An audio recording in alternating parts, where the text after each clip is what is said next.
No, staff is gonna.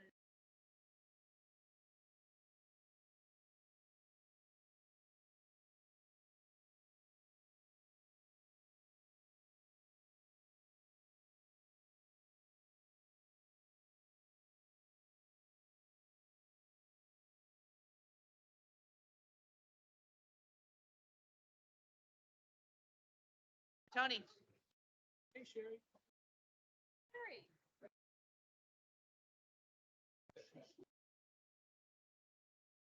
No blankets.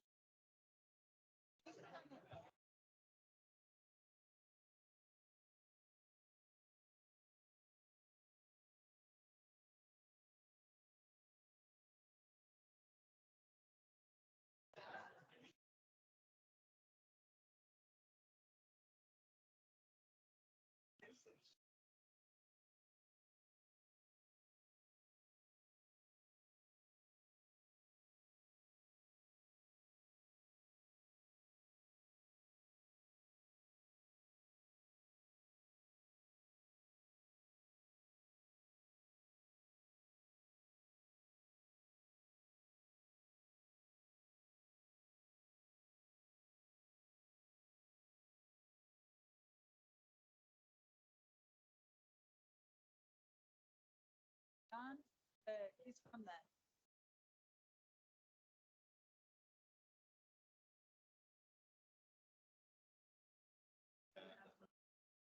Just asking him.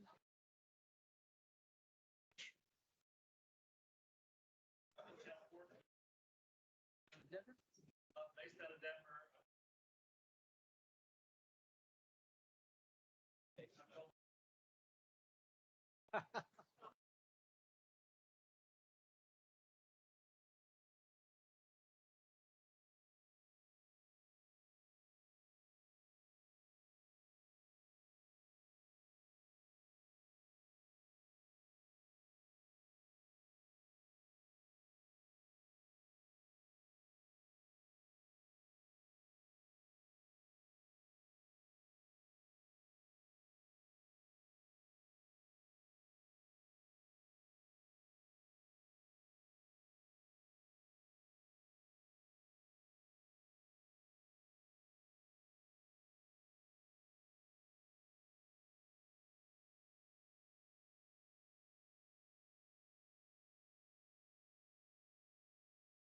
Jim's here?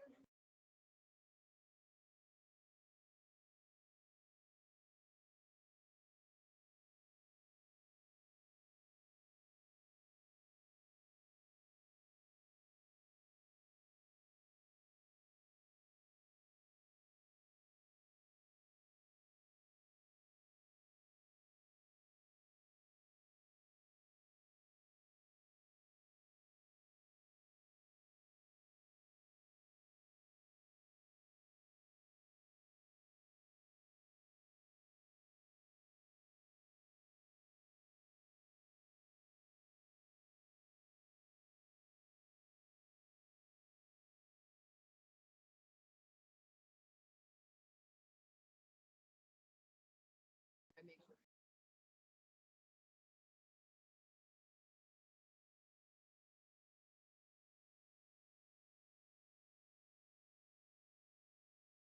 I start. We have a bunch more still leaving.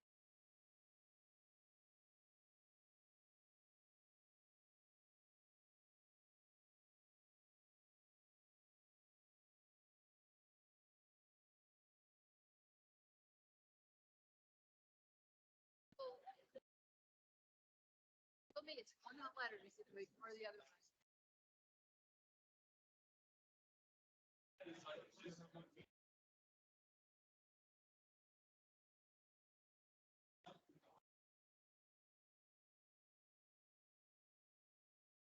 They, what people are, I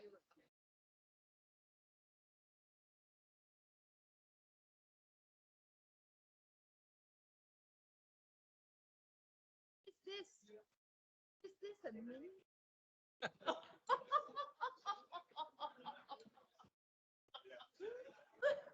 you want my megaphone? I have a megaphone downstairs apparently.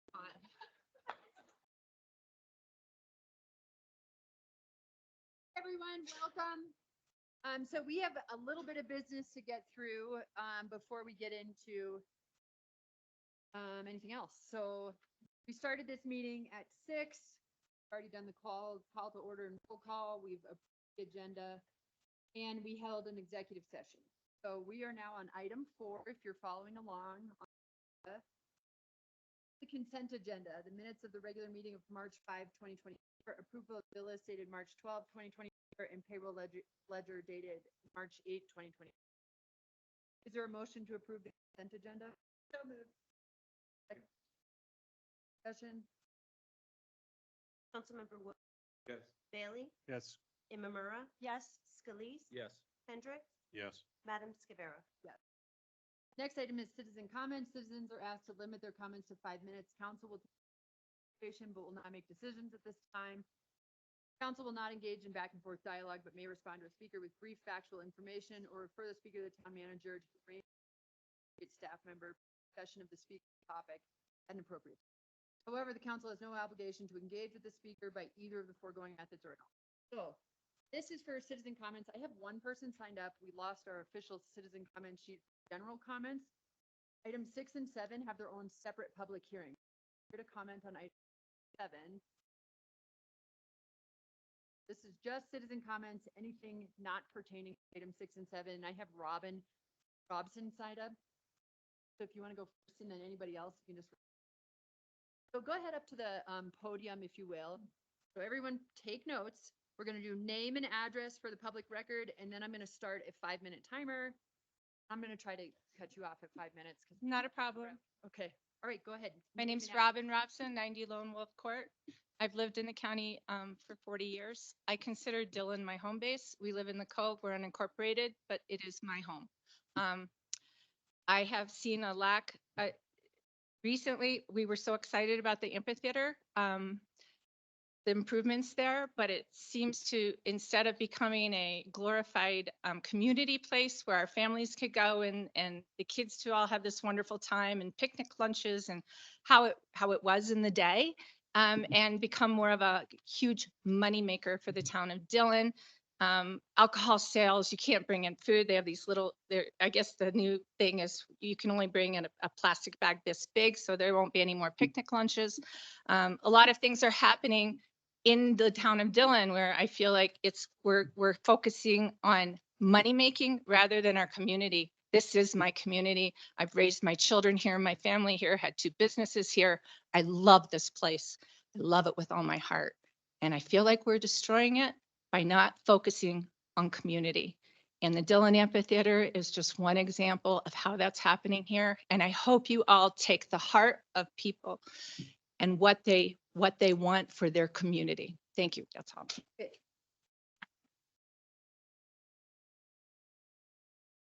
Anybody else here tonight to make a general public comment not relating to items 6 and 7? Welcome you now.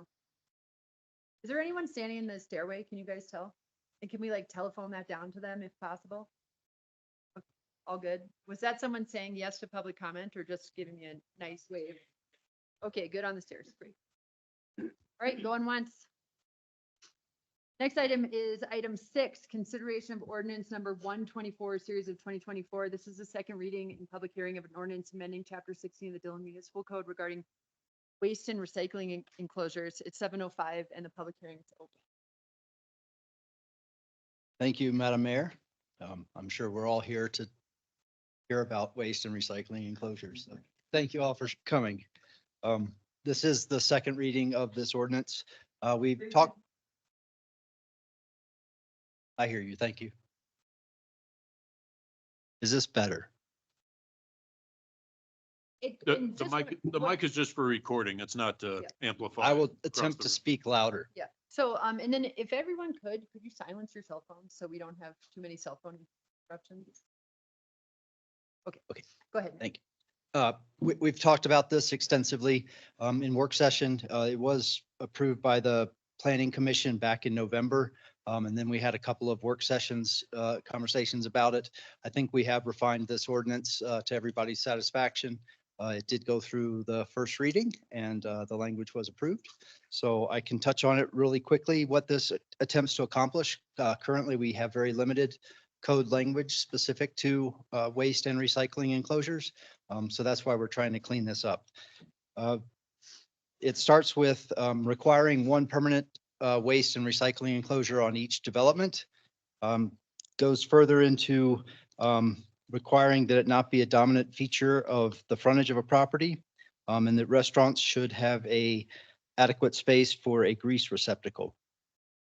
There is a permissive waiver provision in this ordinance that would allow the town council to approve a shared sort of waste enclosure. That was some of the public feedback we received. So we do have that incorporated in here.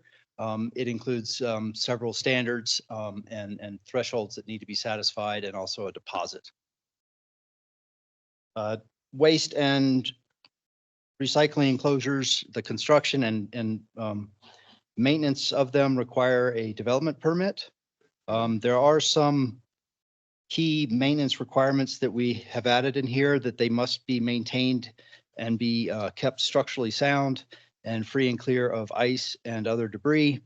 And if the town determines they are in disrepair and pose a hazard to safety, health, or public welfare, then we can treat it as a nuisance and approach the owner of it to seek a remedy. Then it goes into some design specifications. Trash, waste, and recycling enclosures will require a roof. There is a requirement in here for the site plan related to one, that a waste hauler provide written approval that they could actually serve and service the waste enclosure and pick up the trash there. There's provisions about having bollards, door width opening on either side of the enclosure. A swing gate provision must be 8 inches above the ground to allow for snow. However, overhead doors are the preferred type of door for these, obviously for rodents and so forth. A pedestrian access doorway is required, minimum width of 36 inches to accommodate a wheelchair. The recycling containers that are required must be 50% of the volume of the full size waste enclosure receptacle. Architecturally compatible, that's common language. So it'll match the primary development on the site. Ventilation is required, does not have to be mechanical, but if the building code requires mechanical ventilation, then it is so required. Landscaping to sufficiently screen the structure. There is a statement in here that they should be incorporated in large commercial developments as part of the primary structure as opposed to accessory. And then if it's inside of a primary structure, it needs to have a floor drain so that the area can be cleaned. And that floor drain needs a sand and grease interceptor before tying into the sanitary sewer. So that is a quick run through of the ordinance. Staff does recommend approval of ordinance 01-24 series of 2024, and I'm happy to answer any questions. Immediately, any questions for Ned? I don't have any. Okay, then I'll open it up to the public. I know these didn't say exactly what they are, but I do have several people signed up to comment on this one and perhaps didn't intend to sign up on this. So, Karen, are you here for this one? No, okay. Sue Robinson? Did you have a comment on this one? No. Okay. Gretchen Dowse? Darius Davis? No, is that anyone here named Gretchen? Okay, okay, Valerie Thisted. Were you hoping to comment on this? Okay. And then Robin, did you want to comment on this one? Okay. And did anyone else from the public want to comment on this item 6 on the agenda? It is a public hearing, so this is your opportunity. Okay, hearing none and council doesn't have any questions, so I'm going to close the public hearing at 7:11 and open it up for council deliberation. Would like to start. I don't have any comment either. No comments, great. Okay. We've spoke about this many times. I think it's pretty clear cut. I think I'm good. We're taking we're taking these garbage containers off of public lands, basically what it's doing. And mandating that they're put in to new developments. It's gonna be better. And like the recycling ideas. Yeah, I actually think the recycling thing is maybe something we missed on, that 50% of the trash space for recycling, and I think the county would prefer that that's flipped around opposite and have 100% recycling and 50% size for trash, so as we move to more recycled materials, but I think we have moved toward that. And the space is there, so that's what counts. Thanks for your work on this, Ned, and I think we've come up with something that's satisfied to everyone from all the feedback we got, so. Would entertain a motion to approve ordinance number 124, series of 2024. Is Also motion. there a second? I'll second. Any further discussion? Roll call. Councilmember Hendricks, Yes. Scalise, Yes. Woods, Yes. Imamura, Yes. Bailey, Yes. Madam Scavera. Yes. Thanks, Ned. Thanks, everyone. Thank you. Okay, up next, we have consideration of ordinance number 224, series of 2024. This is the second reading and public hearing of an ordinance approving a level 4 development application for a PUD development plan for 626 and 652 Lake Dillon Drive, 153 and 223 West Labonte Street. The purpose of the hearing is to provide a public forum for all interested parties who wish to comment on a request before council. The procedure for the public hearing will be as follows. First, we will have a presentation by the town staff. After that presentation, we will allow the applicant to speak. After that, we will invite the public to come up and speak, and I'm going to use the sign-in sheets we got. I don't know if every single person was here to comment, but if you wrote your name down, I'll say it. And then if you don't want to comment, that's fine. We do ask that you limit your comments to 5 minutes. Please do your best to try not to repeat comments made by other people. You're always welcome to say, I agree with this, I agree with that. Direct your questions to the council, not the applicant or the staff. I'd also request that everyone try your best to be courteous. We're looking for constructive dialogue here. And I just want to remind everyone in the room, we're all volunteering our time up here and we're doing the best we can. So try to keep that in mind as we go forward. After receiving public comments, we will allow staff and the applicant the opportunity to respond. Next, council members may ask questions of anyone who testified. We generally don't ask questions during the presentations. I will then close the public hearing and no further testimony or evidence will be received. Council will discuss the matter and may take some kind of action. Public hearings are recorded for the public record. All testimony is presented at the podium after you give your full name and address. We have proper notification of this meeting. Do any council members have any disclosures? I would like to let everyone in the room know, in case you didn't see it, we did have a disclosure printed in our agenda today. Councilmember Dana Christensen has recused himself from this hearing. Any other disclosures? Yeah, I would like to ask or suggest that we put off a vote until April when we have new council coming in, taking their seats. We have 2 council members leaving here in March or first week of April. Brad and Tony are both leaving their seats. And being that they're leaving their seats, it makes sense to me to have the newer council people in place since they're going to be the ones actually seeing the whole project move forward. I think it'd be best if they were in on the vote for this. I would disagree with that suggestion. I'll put it this way. I wouldn't vote to approve that. Wouldn't vote to approve it either. Nor would I. We've been working on this for a year. These people have worked Tony? on this for. It's time to move on this. So Mayor, just a point of order, with Councilmember Christensen recused from this, Councilmember Christensen, you shouldn't have any. I'm not Councilman Christian. Oh, this okay. is John. Oh, Sorry, sorry. I'm sorry. His name tag shouldn't. The he's not name even tag here is right in now. front. Yeah, sorry. My apologies. Yeah. He's just not here at all tonight, so. Okay. Do we have to, is that it? Is that the end of that conversation or? You're welcome to make a motion to that effect and you Go can ahead. call Yeah, for a I don't vote. think that'll go very far. Okay. All right, okay. Thank you, though. So a suggestion. So I will now open the public hearing. And since my thing was a little off, it actually says the applicant goes first and staff goes second. So the applicant goes first and then staff and then public. So we'll open the public hearing at 7:17. Jake for it. Thank you. Well, yes, as was commented on, I appreciate that this has been a long time coming. I can give a little color before we get into the presentation about some of the history of how we found ourselves here and making sure that everybody understands how much energy has gone into getting to this moment.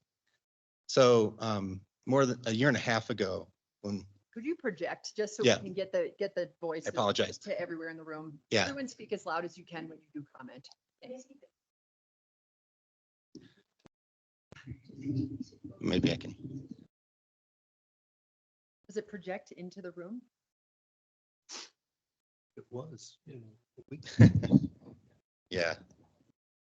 If I touch it, I'll break it. So.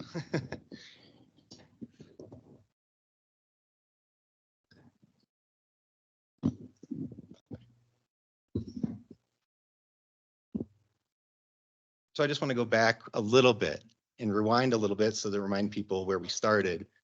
And when we first looked at opportunities within Dillon, what we wanted to do is create some synergy between the needs that the town suggested it had, which were we needed some additional workforce. We need we'd like to see redevelopment of certain parcels.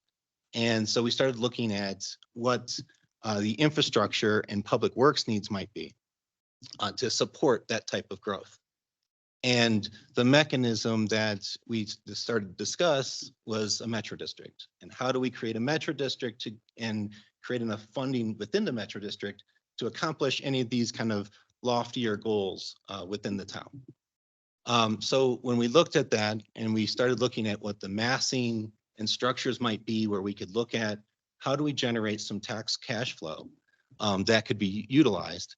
We proposed a few different things and looked at a few different parcels. And ultimately, the parcel that's up tonight at 626 was one that we were able to work with the sellers and come to an understanding and then start to work with the town about how we might work with a public finance vehicle relating to the taxes generated by that site to do some public work.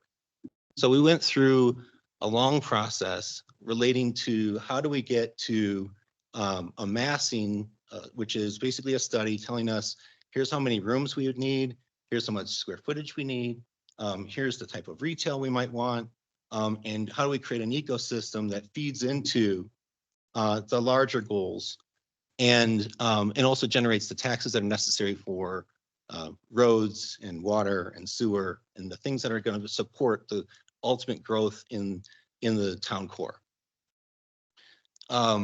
We ran that massing with the town council and with town staff and said, this is kind of where we would need to be to create the revenues necessary to do the type of work that's going to be necessary to support the expansion.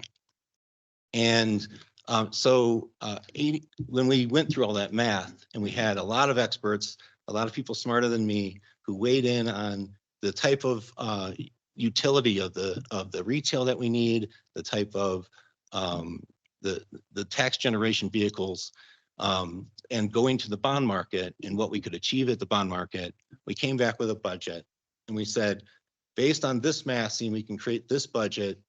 And then we worked out with the town over a year, a process that took more than a year, that this budget will allow us to do a certain amount of work. And we think that this amount of work will support the growth that we anticipate the town will be going through over the next several years. And, so we talked about water treatment facilities, we talked about, parking, we talked about a variety of different needs that would need to be in place to help support. So when we went through all that analysis, more than 75% of our tax base came from this single project. So it became the first project that needed to be addressed before we could get into the other projects within town, because this is the project that generates that tax cash. And so that's why this is the first that is coming in front of you. And that's why this PUD is so important to all of the plans that the town has and that has been expressed to us and that we've been working cooperatively with the town to accomplish. So with that, after we went through the massing study, we got feedback through some focus groups that we worked with from business people and local residents who came back and told us, here's what we don't like about the various programs that we were suggesting we might want to accomplish.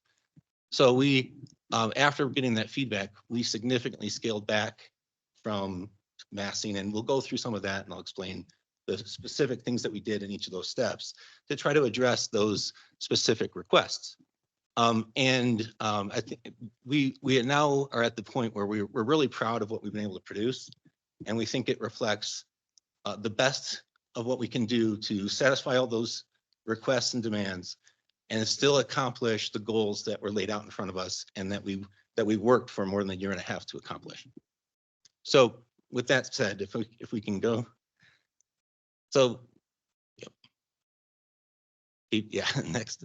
So we have this kind of design aesthetic that we wanted to accomplish, and in talking to people, there's pride in the kind of mountain lake community aesthetic. And so we started working through a narrative of what that meant. And we hired designers and teams to kind of weigh in on local culture, local interest in design, and some of the mining town theories and different theories. We tried to incorporate some of those architectural elements, but also design elements and materials. And if you can kind of scroll through. This is the site. We can keep going. If you want to go to slide 8. So we started looking at different materials and things that are kind of echoed through historical documents and historical issues or historical images that you find when you look up Dillon and the surrounding Summit County area. And we wanted to create something that echoes that, but in a more modern translation. And so we started working towards a tower of some element.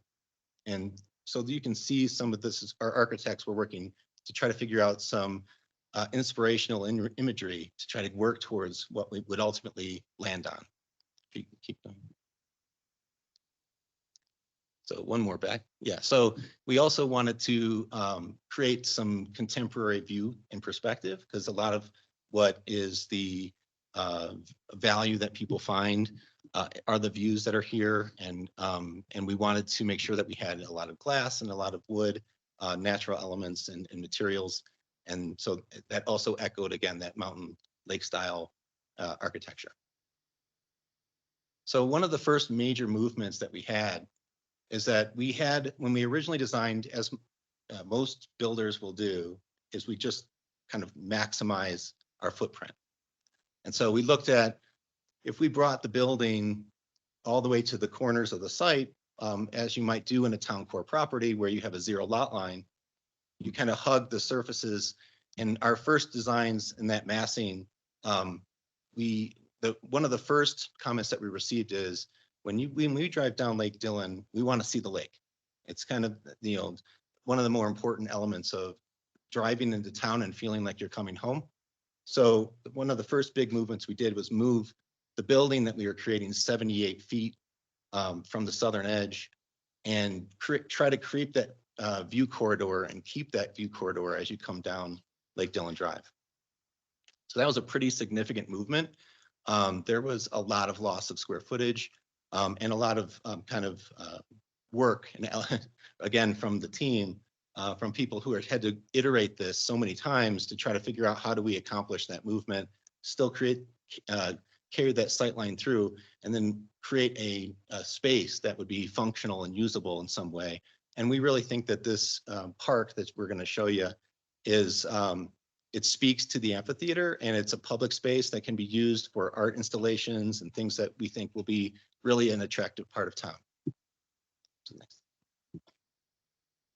So this kind of highlights more some of those view corridors. One of the other specific comments that we received in feedback was that as you kind of traverse, as you're going down Levante Street, where there's foot traffic there, they'd like to be able to see the water also in an as constructed view as we can.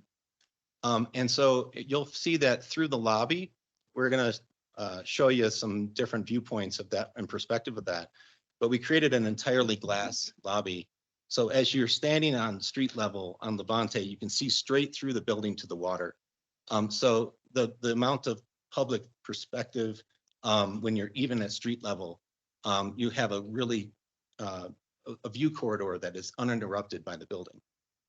We also, one of the other comments that we had was the creation of more public space. We see the plaza, but the reason for that tower that's there is that we also thought that that would be a unique public element where we created a singular traversing elevator core for that element, where the public can go up and get to see this kind of dramatic perspective that the users of the building otherwise might have to themselves. And so, we also created a public rooftop restaurant. So the experience in this building will be shared by the residents as much as it will be for the people who own the units. So there was a lot of thought again given into how do we create public space, and also to how do we create the public space in the least offensive spaces that we can. So we moved the building 78 feet away from Lake Dillon Drive, but we also kept all of the public activity either in the center of the building or to the east. The intention being that if there's not noise or anything that's it doesn't drift into the residential to the west. And so, there was, again, these designs have been iterated for a year and a half. So again, this was the original perspective of the massing. You'll see on the left screen, and how we moved the building that it was, again, 78 feet to the west. Okay, so here's the project statistics. Somehow, though the matrix has been available publicly, the material information keeps getting misstated. So I think the most important of which is that, yes, it's true that if you take a total of all the square footages in the structure, that you can get about 500,000 square feet. The truth is that the actual occupied square feet above grade is 219,000 square feet. And so when you look at that, it's not as massive.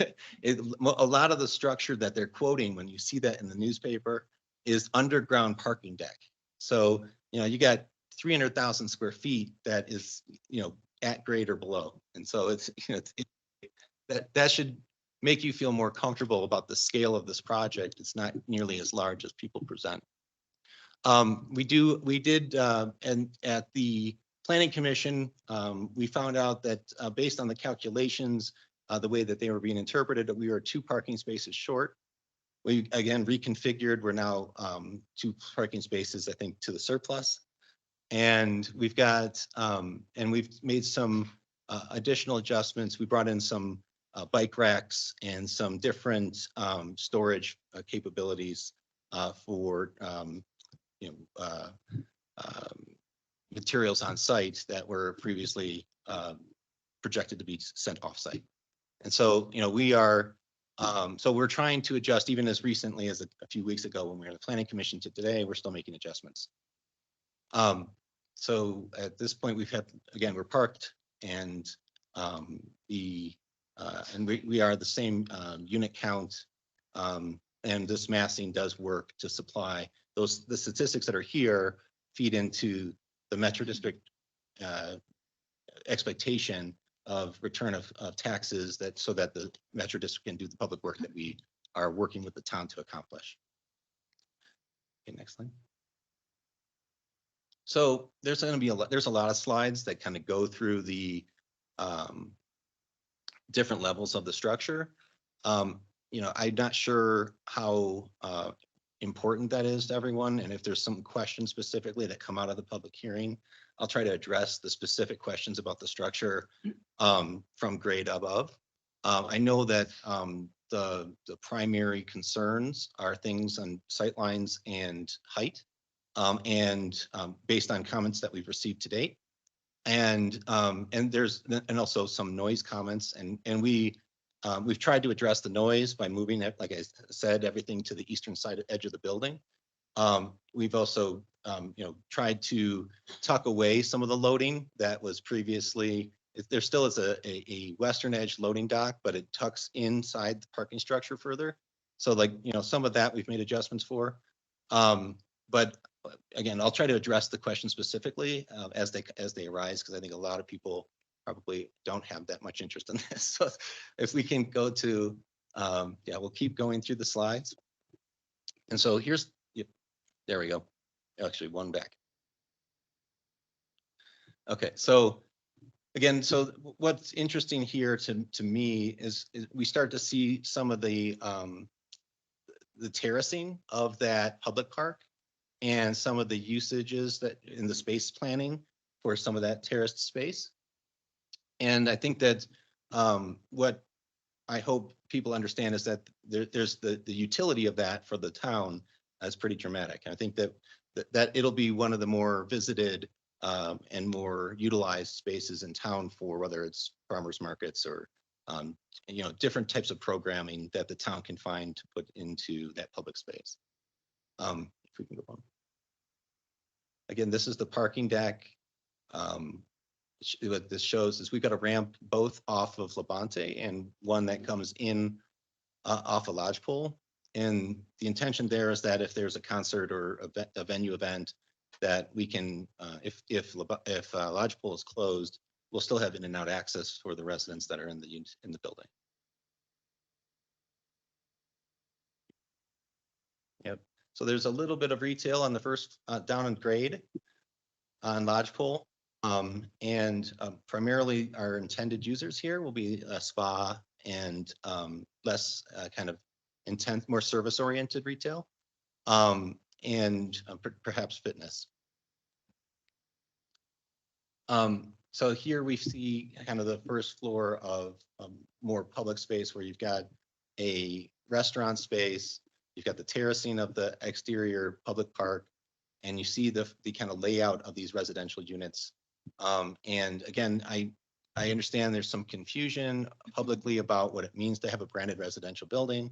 And I'll spend a little bit of time on that after I get through kind of the programming and then talk a little bit about what it means to be a branded residence and what it doesn't mean.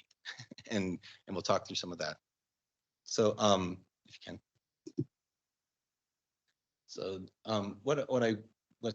there is these open to below kind of spaces. And when we get to some of the images, I can keep going. You can keep going. So these are just kind of moving up the building in terms of the floor plates. And this is the roof plan, and yet you'll see there's lines on that roof plan that are sections, and those sections kind of give you different views of how the roof cuts are. And I'll go further into that in the next couple slides. And you see those same lines showing the roof cuts in the kind of H formation over there of the building. But what I want people to understand in these sections and what's important is that the height of the building steps down as grade steps down. And so Dillon in its code has a process by which they take a median of the fall in the grade. And so rather than taking a straight line across from the building height at 50 feet, we staggered it, which is not the way Dillon does it in their code, but it's the way that Summit County does in their code. And by staggering it, it actually creates more, instead of having a uniform singular roof line, we have this kind of step down building that it looks more residential in its nature, instead of being chunky and looking so commercial. So what the sections do is show that the 50-foot height is the residential height of as each time the step down comes down as it falls towards grade. We can go to the next one. So again, this is kind of showing you that terracing and how it comes down. You do see that, you know, at each step, we're maintaining that 50-foot height. The clock tower is again, it's an element, that's a public element. It's a non-revenue generating. It's meant to be something that is a give to the town as a public amenity. If it's something that the town ultimately decides is not desirable for any number of reasons, you know, we understand that.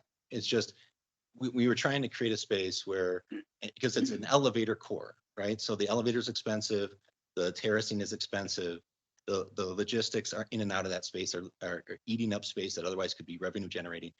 It was meant to be a space that would be appreciated by the public and the town as a unique feature that the town could get be proud of going forward. But it's an observation deck, and we think that it is a nice place where people can go up and have a cup of coffee and get the same views that the unit owners would have. These are just different perspectives. This one thing is that we shade in the height of the buildings adjacent. And so you can kind of see that the 10-foot height differential between the roof line and the neighboring timberline condominiums, you know, and how that height differential is you know, you can see it shaded in there. So we again, we wanted to give you some view perspectives of how living with this building might feel like and how approachable we think it is. It does feel very residential in its nature. It doesn't feel like a chunky commercial building. We have, you know, the signage plan, and we've done a lot of work with the town to try to mitigate it feeling like it's not in keeping with the spirit of Dillon. So there's a lot of views and perspectives that we're gonna see in these slides, and we'll just kind of move quickly. If you guys end up having questions, if you tell me, I'll write it down and I'll try to respond directly when I have the chance to respond. But here's in the public roof, and you know, the terracing. I think what's important, because there's a lot of effort on our part to create it, is that distance from the condominium building across the street. You know, we really tried, not only were we stepping the building down as you came down the grade, but we also stepped it back away as you moved closer to the water. So you know, the distance and the perspective that we tried to maintain for those buildings was very intentional and with a great deal of effort, because the configuration, as you might imagine, for those rooms and those units became more increasingly complicated as we tried to make those movements. We can keep going. So this is when you get the street level from Labonte. And what I want you to notice is and it's hard to, in a rendering, really get the impact of this, but it's a full glass lobby. So when you're standing there right now, you can see the mountain through the glass from the street. And we'll, if we have time, we'll play a video for you of a fly through going through that lobby. Where you can get a real sense of what it's like as you approach from the porte cochere and go towards the lobby here. Hey, Jake, sorry to interrupt. Is this from Labonte or is it from where you have the air? I thought that side of the H was on Lodge. Lodge, It's from Labonte. this is from This Labonte. appears to be from Labonte, but see that arrow you have up at the top on your little map finder? Yeah, but see, there's that red arrow, and that's where they've all been from. Yes, yeah, it's looking out towards the pool, and there's the depth on the backside is shallower, so yeah, I think that's right. Isn't this Lake Dillon Drive on the right side of your little You shaded might picture? the little red arrow. I think it's in the. Oh, you're right. You're right. It should be looking out, Yeah. It down, would be on the top, opposite. down from the top instead of. Yeah, you're right. Yeah. Yeah, the arrow's wrong. So yeah, so here's so there's glass on both sides of the lobby. So you can still see, again, just trying to show you that we're seeing through. You can keep rolling through. And again, a pool deck, and there's some tables out there for, you know, guests that, and people to come out and experience what that view perspective looks like. So this is the street view as you approach. And again, you know, as you're further east, you see that the building kind of moves away west. And so again, and you'll see in the next couple slides. Keep going. So you get that impact of that shifting. And I want to get to, keep going. One more. I know the architects really wanted you to see it.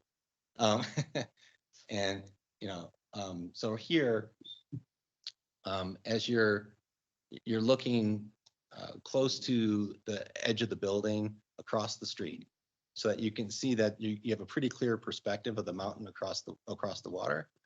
If you move back, one more slide. Backward.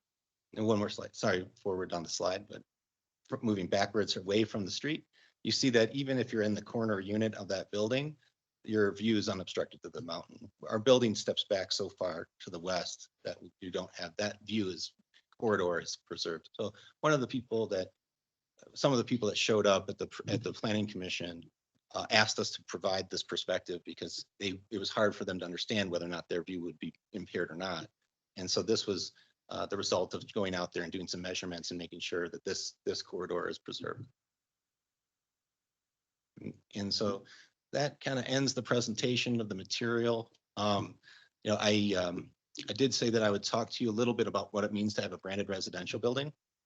So what it basically entails is that there'd be a management company for the condominium owners, that they would hire a management firm, whether it be Marriott or Hyatt or a third-party operator, who would come in and act as their Airbnb agent, so that they'll have a professional management team leasing out the units for those parties. You know, we went through a variety of initial thoughts around whether or not to do just traditional hospitality or to do a residential building.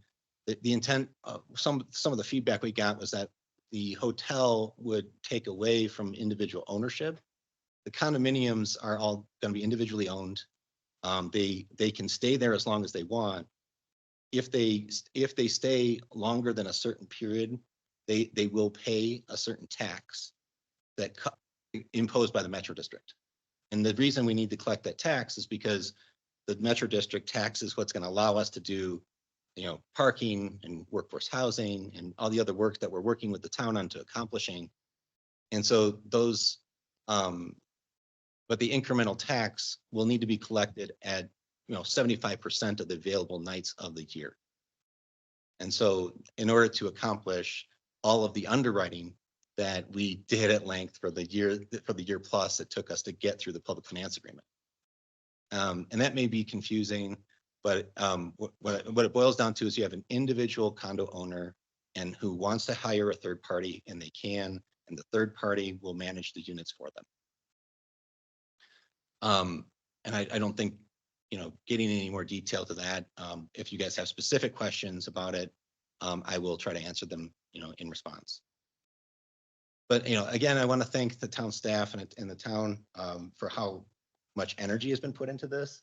I mean, everybody's worked extremely hard to get to this point. And I know everybody in this side of the room doesn't have and hasn't been exposed as much to all the iterations and all the work that's been to get to this point. I'm proud of what we've accomplished, and I hope that Dylan becomes proud of it as well. Thanks, Jake. So following up with our public hearing guidelines here, we will now invite Ned West, Senior Town Planner, to give staff presentation. I need to plug in real quick, so just bear with me.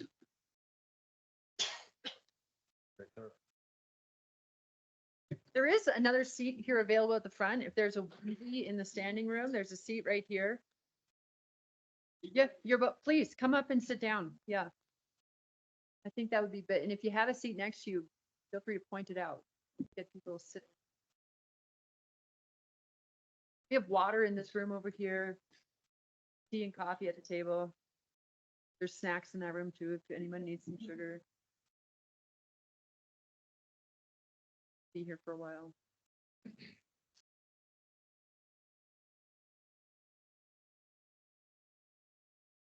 If there is an emergency, there's an exit right here and right here. Pretty crowded room. Hopefully the fire department's not here. Hopefully our power stays on.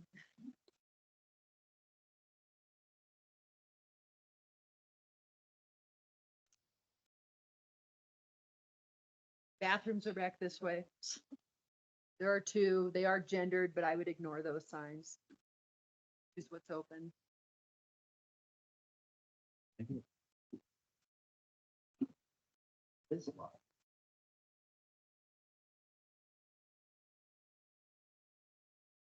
I thought I did, but it just looks like,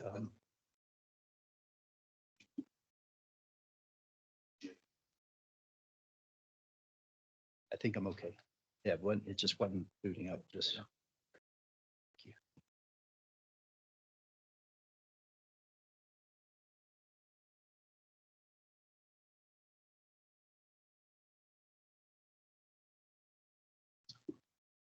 Well, while we're sorting through this, I might just get us prepared for the next step. Did every single person who walked in sign their name?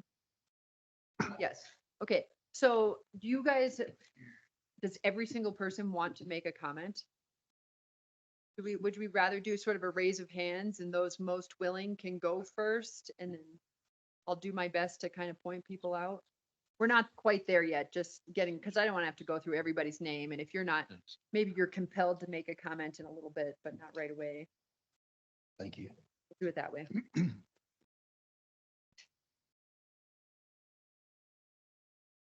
All right, looks like we're up. Great. Okay. I apologize for the delay No there. problem. Jake was very thorough, a lot more so perhaps than the architect presented during the planning commission meeting. So I'm probably going to try to go through my slides as quickly as I can because it is rather lengthy and I don't want to duplicate some of what's already been said. So the project is named 626 Lake Dillon Drive, branded residence. Oh, back there. Yeah. Okay. The plan set is titled 626 Lake Dillon Drive, branded residence PUD. We anticipate that it will change over time, especially as they bring in a management company. But that's what we're operating under currently.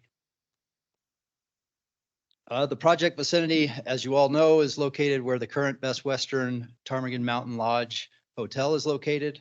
Also on the site is the former restaurant of the Arapahoe Cafe. Mr. Port covered a branded residence, essentially condominiums for purchase and then managed by a single company to kind of take the load off the individual owners. So the project proposes 200 units, all of which are proposed to be obtain short-term rental licenses. As Jake did mention, there is an opportunity for property owners to stay longer than whatever the arrangement is. Currently, we have conceived maybe a quarter of the year, 90 days or so, where they can typically stay, but through other arrangements, they can kind of pay for additional time. What we found interesting is we took an analysis of surrounding properties and the existing short-term rental licenses in other buildings in the area. A little bit surprised by some of the numbers. 82% of Spinnaker condominiums is short-term rented. Stepping down, the building across the street in Lake Cliff at 112 East Labonte is 58% rented on the short-term rental market, whereas the entire Lake Cliff condominium complex as a whole is more around 33%. So pretty steady and heavy short-term rentals throughout town. And that's just wanted to highlight that this is a model that Dillon has had for many years, since the seventies when many of these condos were built. They were second homes and people were renting them out as vacation rentals as well. The existing conditions here, just kind of showing the hardscapes and the green space. What ended up being interesting about kind of running this study is that 60% of the site is covered in a hardscape, either a structure or surface parking, patios, sidewalks, that sort of thing. The current zoning is residential high. In the residential high zone district, you can have 15 to 65 units per acre, and the typical building height is 35 feet. This term PUD, planned unit development, they may be formed in any of the zone districts in the town. The idea here is to encourage flexibility in development. A PUD is an overlay over the underlying zone district. Specific requirements and standards typical in the underlying zone may be deviated through special approval through this PUD process. And in PUDs, the code states that mixed use development is typically desirable and encouraged. The process, we receive an application after a year or so of working with somebody with their idea, giving them feedback. And once we receive an application and determine it's complete, we then send out referrals such as to the fire authority, the building department, Xcel Energy, CDOT. So we did that. We heard back only from CDOT.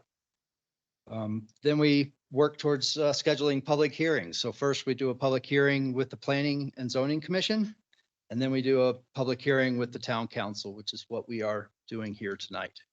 Part of that public hearing process is sending out mailing notices, posting the site, posting the legal notice in Town Hall, and running an ad in the legal section of the newspaper.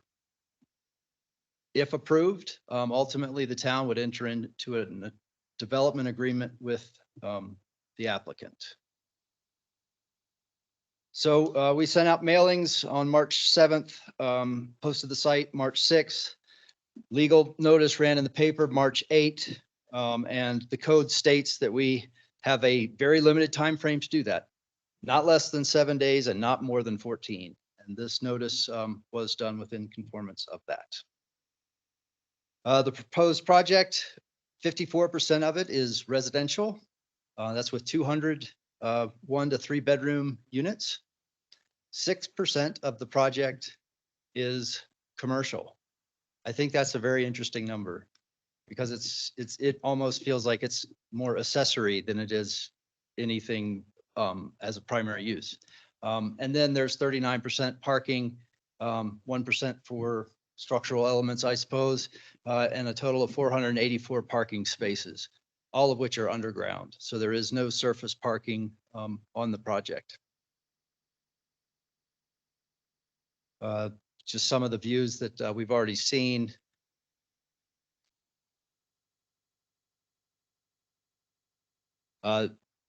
This shows the plaza area along Lake Dillon Drive. It also shows a green terrace on the south side of that northern west wing. And I'll get into that in a little bit here. The public bar and restaurant really is probably going to have some quite amazing views. We ran through the statistics, essentially 200 units with a mix of studio through 3 bedroom and 484 parking spaces.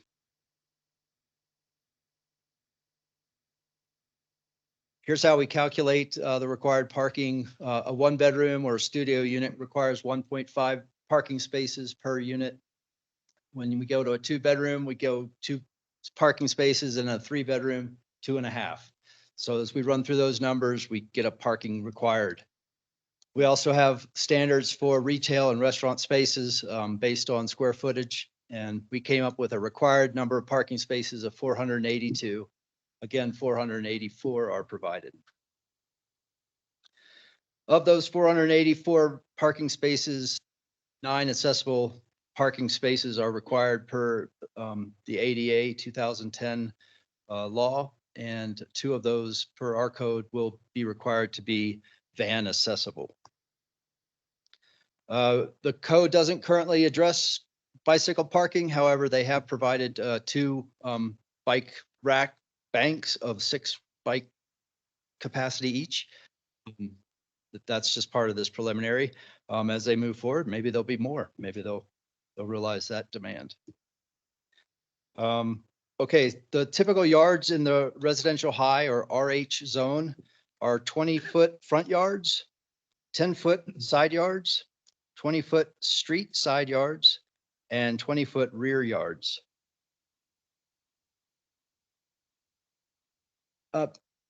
The applicant initially proposed and in his discussion talked about essentially having that 0 lot line setback that's available in the core area. That was part of their concept as they were developing this. We've analyzed it based on the RH zone, and I'll show you that here in a minute.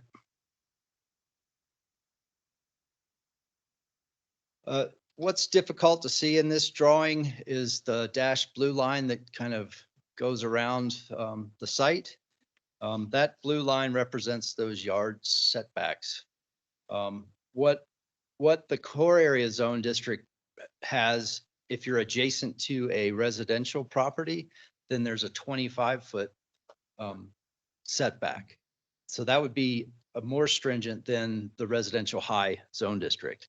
So I've in the next slide here, we'll show you where they have these minor encroachments into those yards. Those yellow triangles represent where the side yard encroachments get into the typical residential high setbacks. Now, what's interesting about these is these are underground. This is where the parking structure is beneath the surface. So much of the landscapes that you see are on top of the structure. The largest or triangle, if you will, on the south side of that west wing, as I keep calling it, that is probably one of the most substantial ones, and it does abut a residential area there with the Timberline condos to the south. What they endeavored to do was to create an assurance of a 25-foot setback from that residential property, similar to the core area zone district.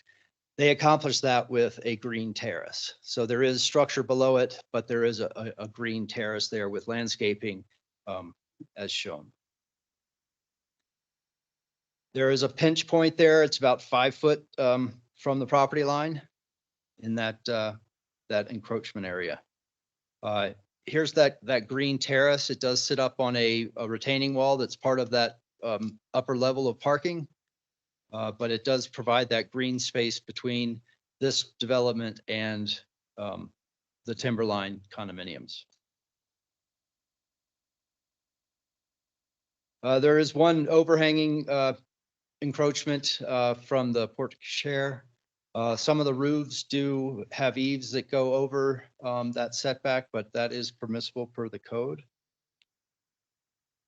When it gets to building height, I use this drawing because it had the easiest to view existing topography, and that's those blue squiggly topo lines. So basically, as Mr. Port described, we determine a median elevation across the site where the foundation intercepts the existing grade on the high side and intercepts the existing grade on the low side. Then we determine a median. And what we can do then is calculate that base elevation, we call it, and we determine that to be 9,068.9 feet above sea level. So then we get into determining building height, what they're proposing. The typical core area zone district would allow 50 feet plus 8, and residential high would be 35 plus 8. So the application is has a maximum roof elevation of 55.4 feet with the absolute top of that lookout clock tower or observation deck at 63.4 feet. Again, because of the way the roof steps, the the massing of the building isn't this massive block. It's 55 feet tall.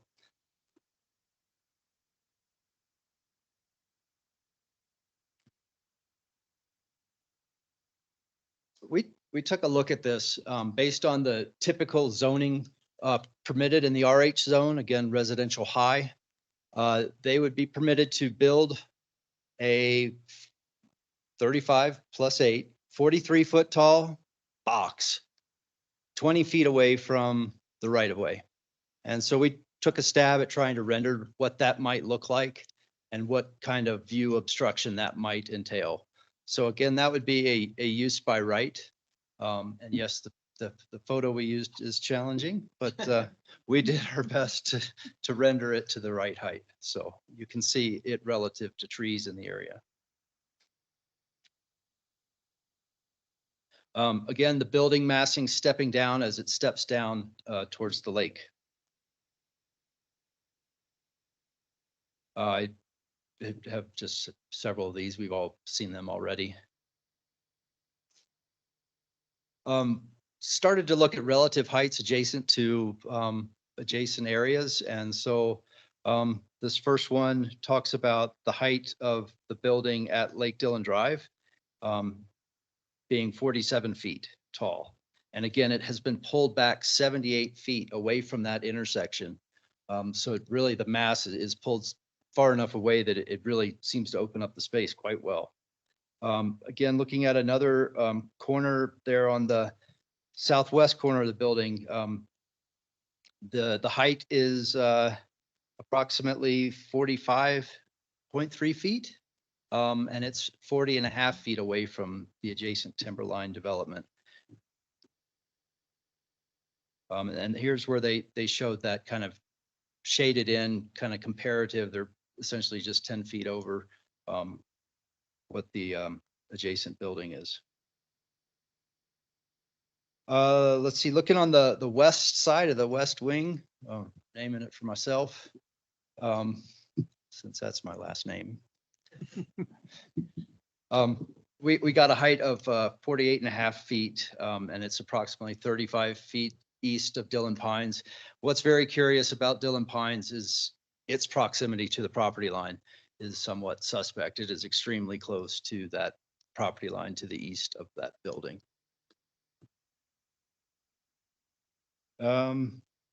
So just some other relative heights with relation to Dillon Pines. At the rooftop bar, we calculated a height of 45.2 feet from that lower patio terrace in front of the retail up to the top of the roof.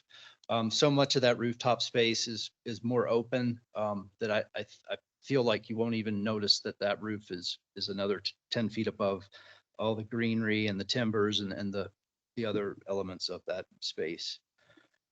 Why are we talking relative heights? If you take a drive down West Levante, you might see some shadows some days, right? And for instance, the top of Point Dillon yields a relative height of 65 feet from West Levante Street. That is a towering structure. Even right in front of that building, it's 55 feet tall. Similarly for Lake Dillon condos, that relative height out in West Levante is 54.5 feet. And Spinnaker too, 48.5 feet. So just interesting to point out as a kind of a, what else do we have right along the lake that has kind of similar relative heights? Again, we touched on open space. Typically our multifamily developments need open space as part of the component. The way we have looked at it, typically we're looking for 200 square feet. When we've looked at the average of what they've provided in this project in the application, it averages to 201 square feet per unit. So that's in combination with patios, balconies, the pool terrace. There's even a rooftop terrace that's for the private residents of the building.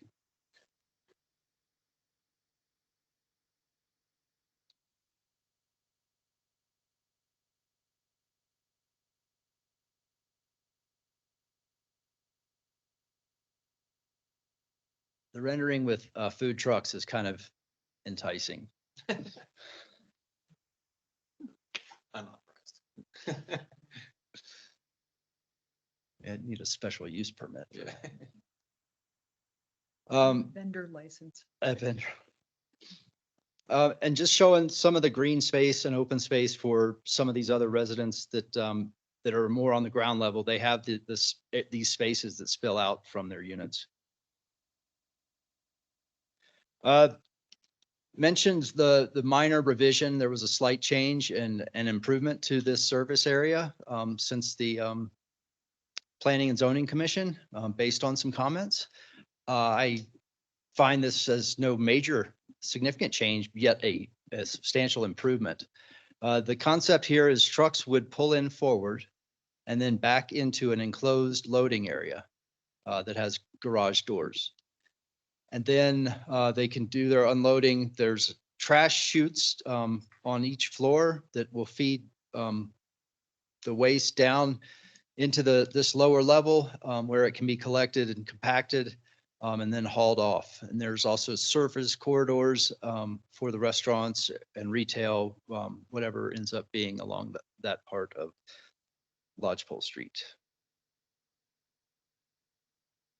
Yeah, there was some concern about the smell that could be coming from this, but the trash is entirely inside. So that's.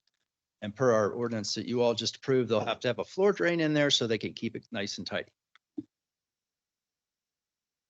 Did I just skip one?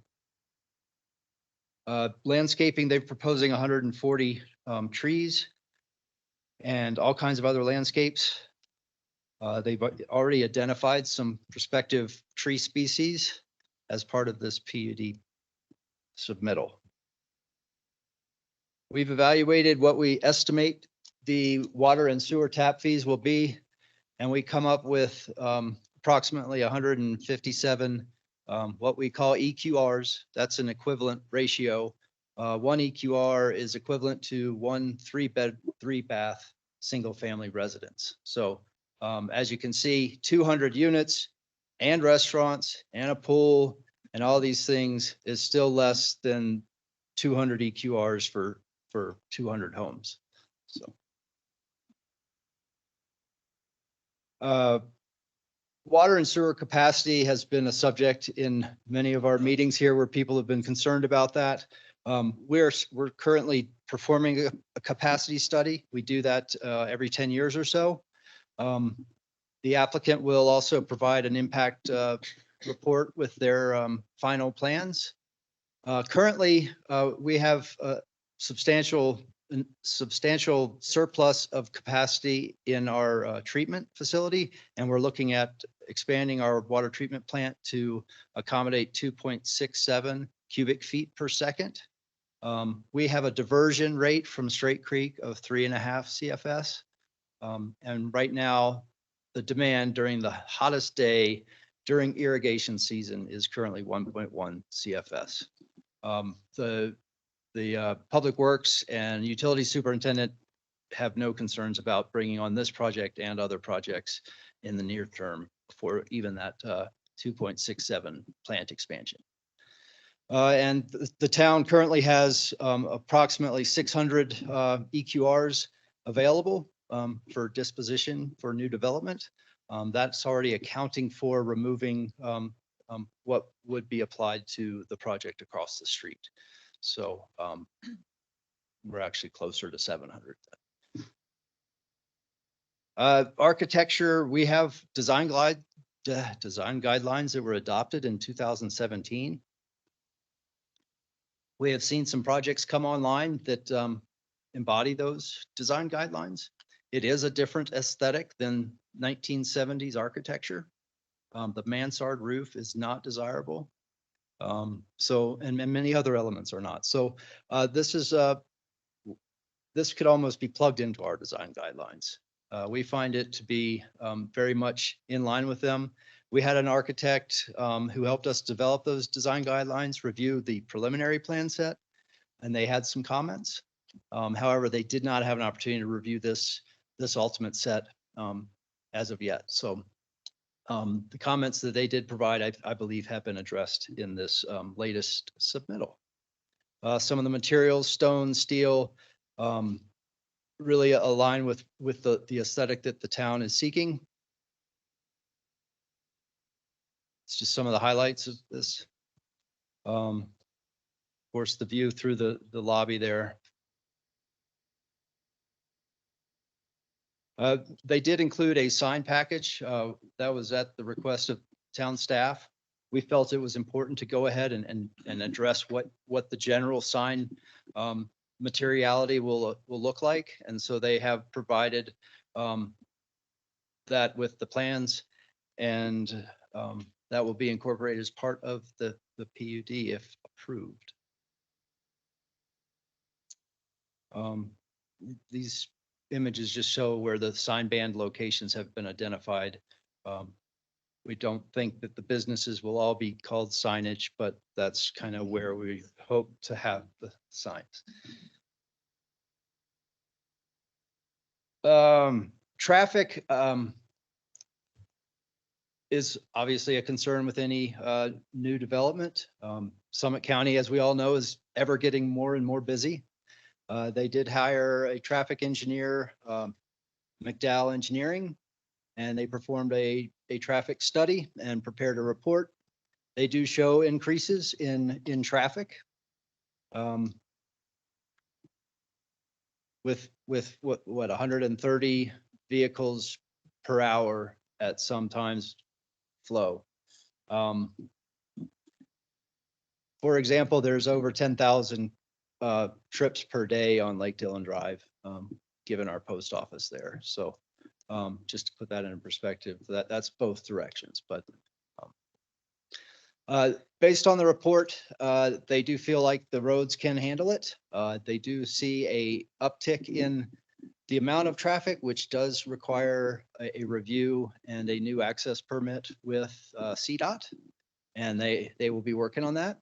And they do, again, their conclusion was that the proposed development successfully will incorporate into the existing roadway network. So, Mr. Port touched on the views, and also I won't belabor that. They have tried really judiciously to maintain that view down Lake Dillon Drive, and then providing that other view through the lobby is really something. Here's again that massing that was talked about, how they pulled the building away. If you'll recall, I said that you could build a building 43 feet tall within 20 feet of the edge of the roadway there. And you could, based on the residential high zoning, you could build 240 residential units as a use by right. And this is again that view showing how Lake Cliff condominiums there and Building E right on Lake Dillon Drive at 112 East Levante still has a nice view of Peak 1. There's basically 4 asks through this PUD application. And I'm sorry, I'm getting really close to the end here. Thank you for your patience. They're asking for retail and restaurant uses totaling approximately 6% in a mixed-use building. They're asking for a consideration for exception to the yards or setbacks below grade, and then increased building height, and then a PUD sign plan.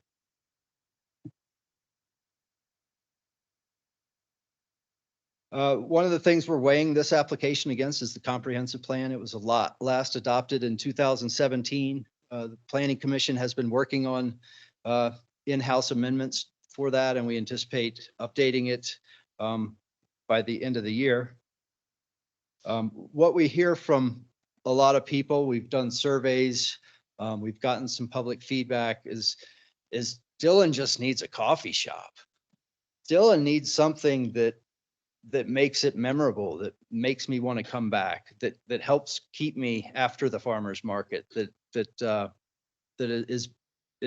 creates more of a sense of place. I can tell you that the comp plan has extensive language to support this development after scouring through it. It speaks to increasing residential densities. It recognizes that Dillon is a residential resort community. We have been since we moved from the lake bottom, and that's a big part of who we are. Yes, we're also a community of residents, and we embody and want to protect that community as well. Speaks to a pedestrian parkway along Lake Dillon Drive, a link from the town center to the marina. Retail should be encouraged. Community gathering spaces are desirable. When you're looking at land use applications, the highest and best use is desirable.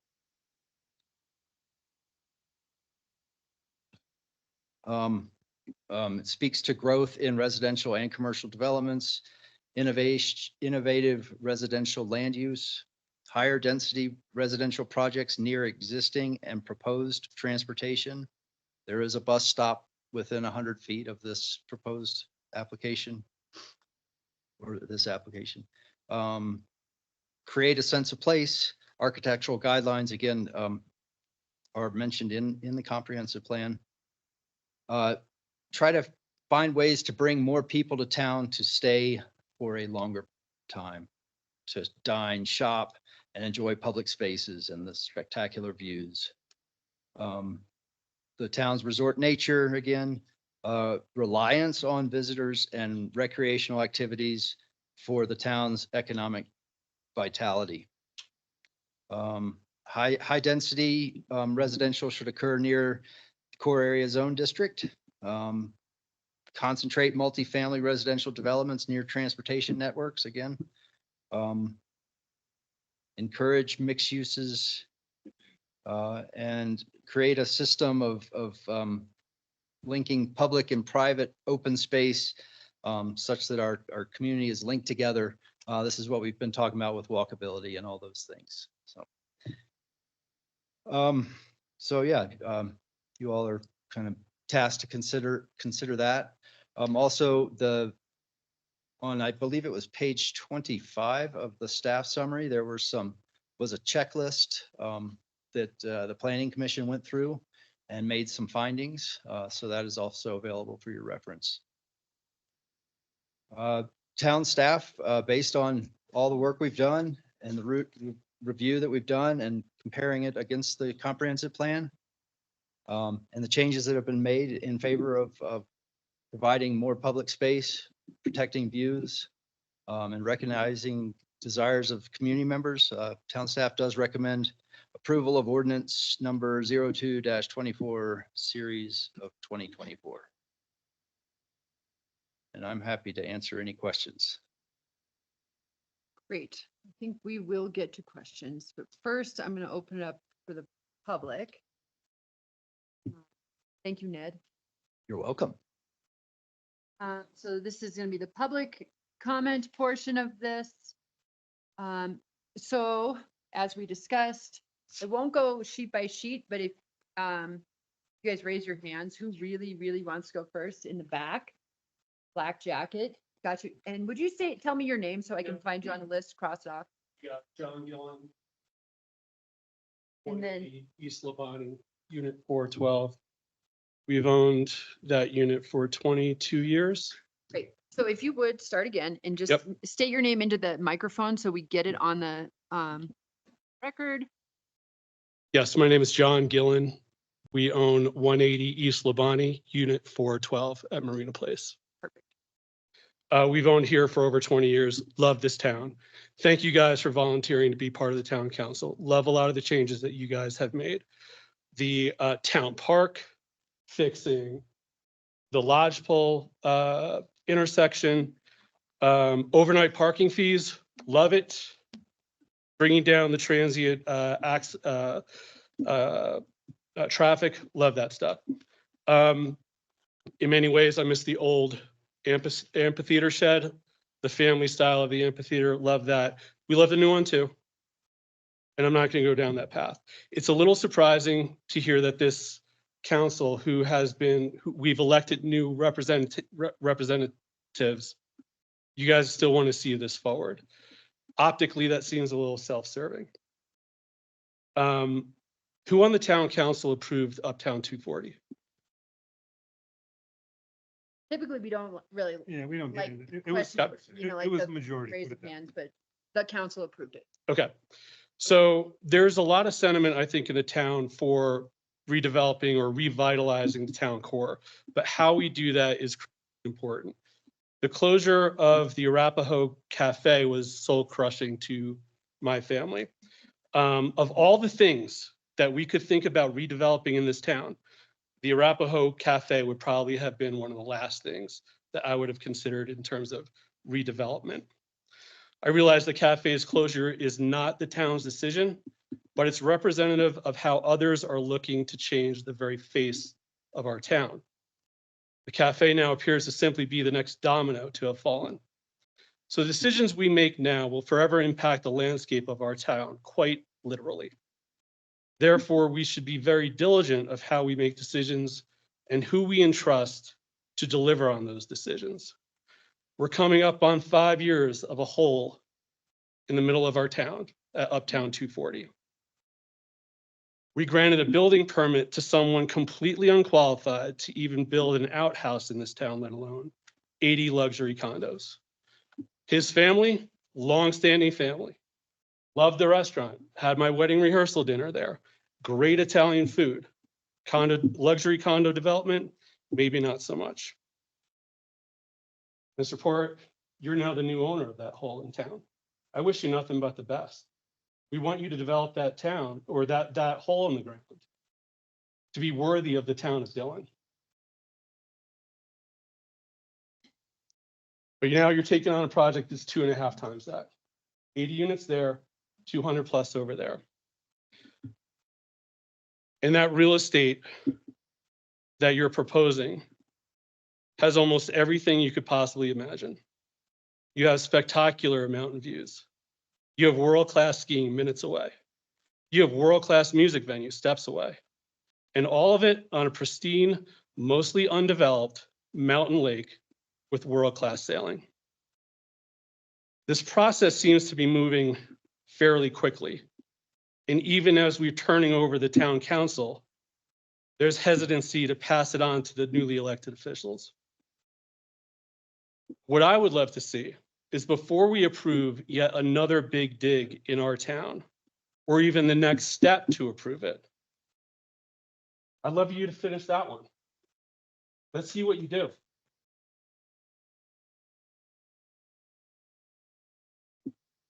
So we're all entrusted with the future of one of the most special places on earth.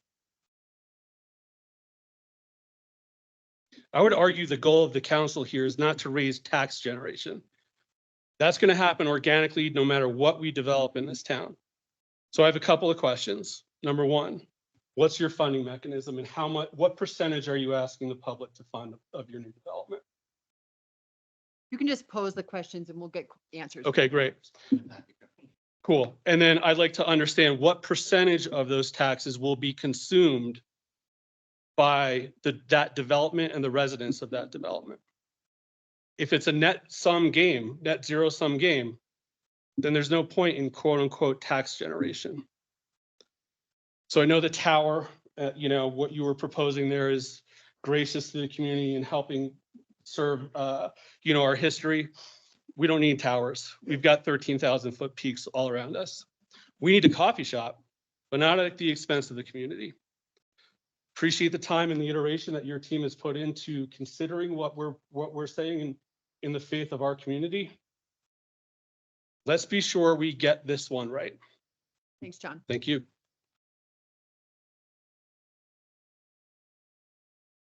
Who would really like to go second? Blue shirt? Go ahead. And would you tell me your name so I can look it up real quick? Okay, it should be, it's Philip Burright it's on the first page. there. Please. Yep, Okay. got it. Philip Burright, 120 East Labonte, Lake Cliff Condominiums, been an owner for 28 years. My presentation tonight assumes that the council has already read my submitted concerns about the branded residence concept and Mr. Purrett's lack of experience, credentials, and reputation in this highly speculative and complex economic building model. With that, my remaining time will be devoted to presenting an alternative, not to say that it has been fully vetted, but to present this council an option to bring the desired vibrancy to Dillon other than this current PUD.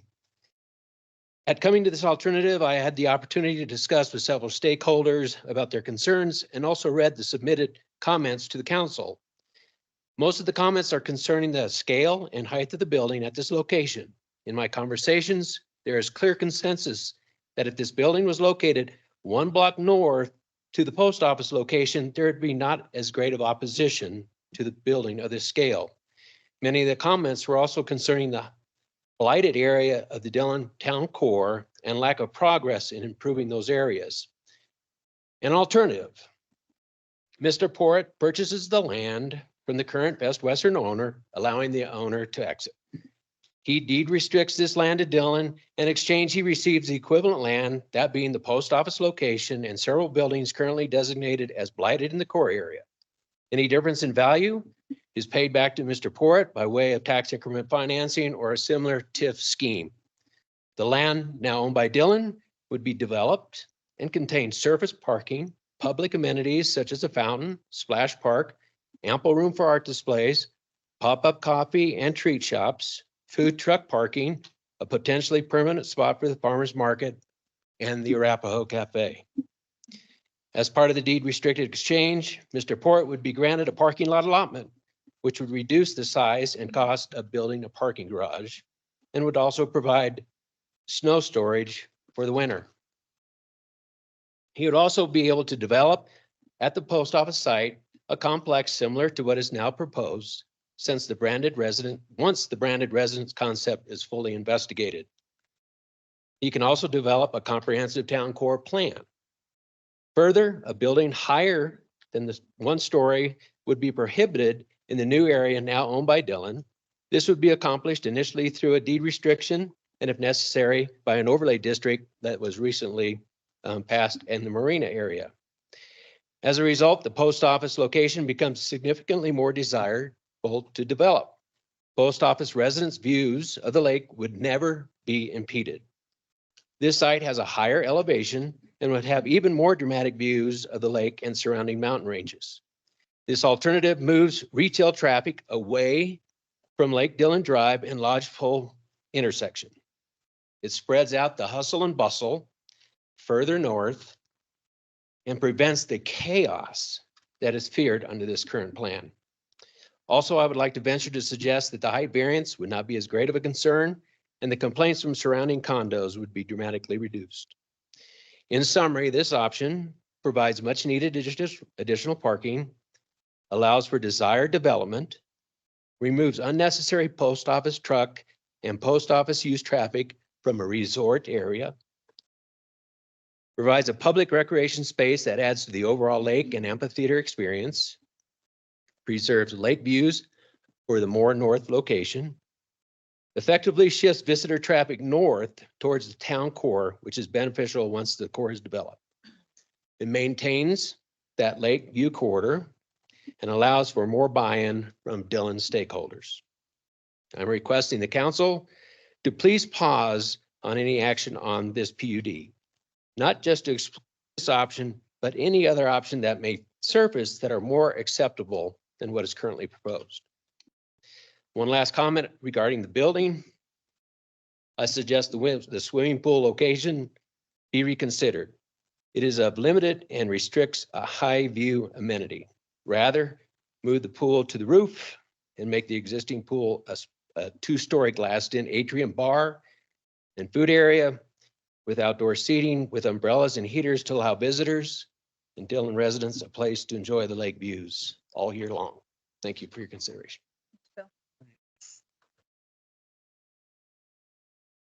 Front, Steph. If you would, state your name and address for the record, and then we'll start your 5-minute timer.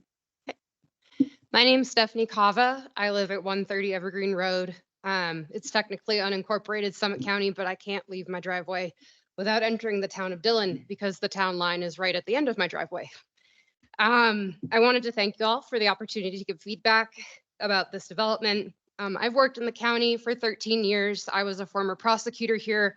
I care greatly about our community and I'm very opposed to this development, though I do appreciate learning a lot more about it this evening. I wanted to talk about this development just in the sense of personal reasons that I enjoy Dillon and being able to, I guess, walk around the lake and have it be quiet.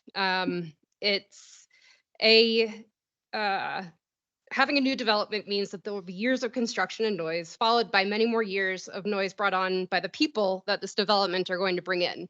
I already can hear the amphitheater from my home sometimes, and I live a half-mile away. I can't make out noise or what they are actually saying. I can hear just bass and I can hear noise. It's ambient noise. And that's sort of ridiculous. And I just imagine that with more people, there will be a lot more noise.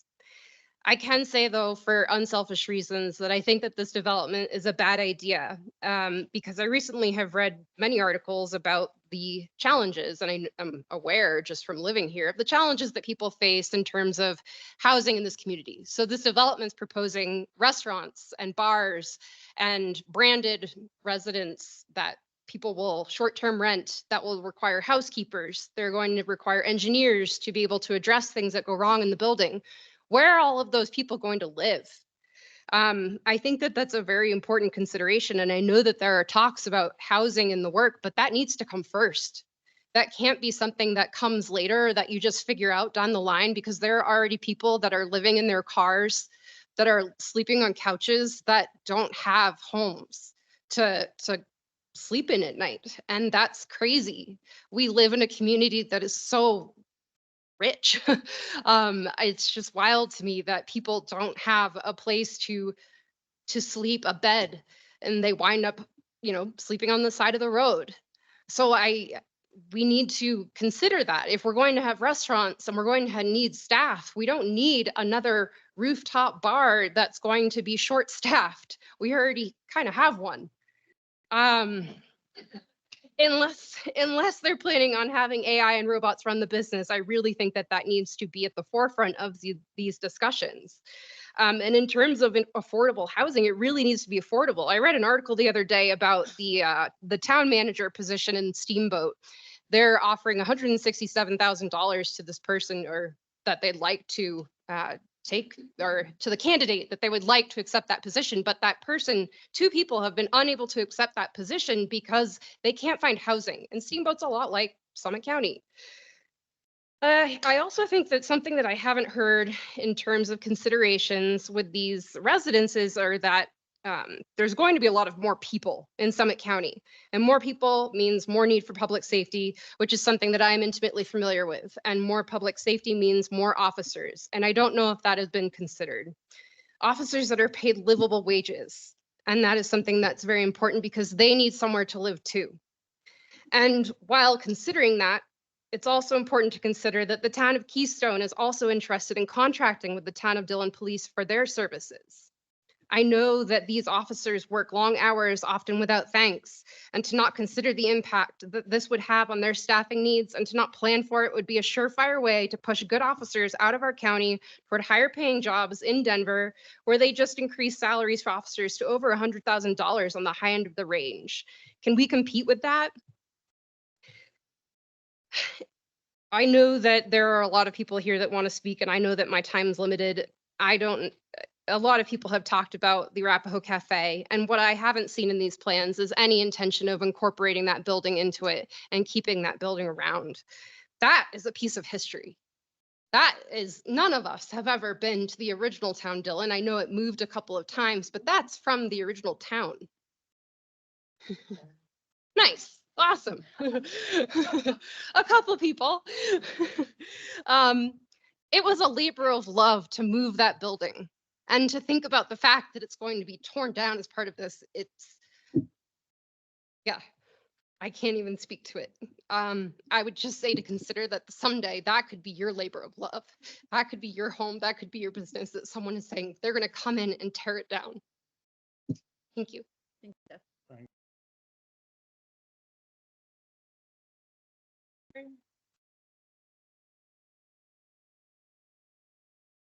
Karen Hoffman Hoagland, 317 Tenderfoot. There are several reasons my husband and I oppose the currently proposed development. I'm going to reiterate just a few comments. There is no inclusion in this plan for workforce housing, obtainable, affordable housing in this proposed development. And there is nothing that coordinates housing with this project. Workforce income-based housing is described as a critical issue countywide, including in the town of Dillon. Any development that does not include plans for some achievable affordable housing is both short-sighted and irresponsible.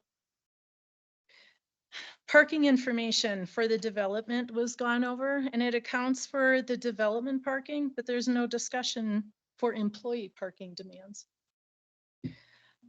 Mountain lake style, the heart of who we are and where we are. That is specifically from the Town of Dillon development page.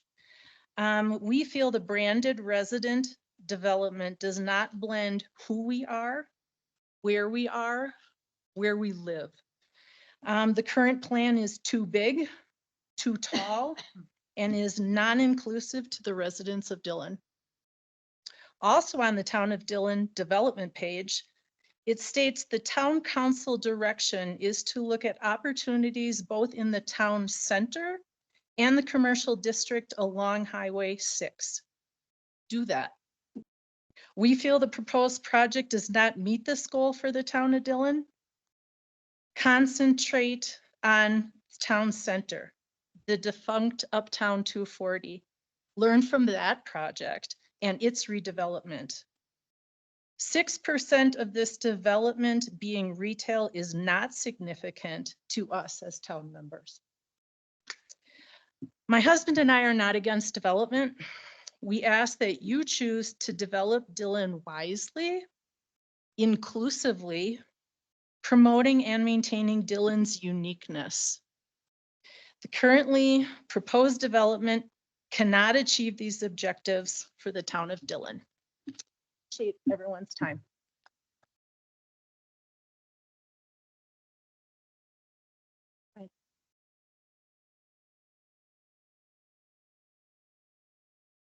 So I guess I should say that here. Yeah, say it into the microphone because that way we can go back and.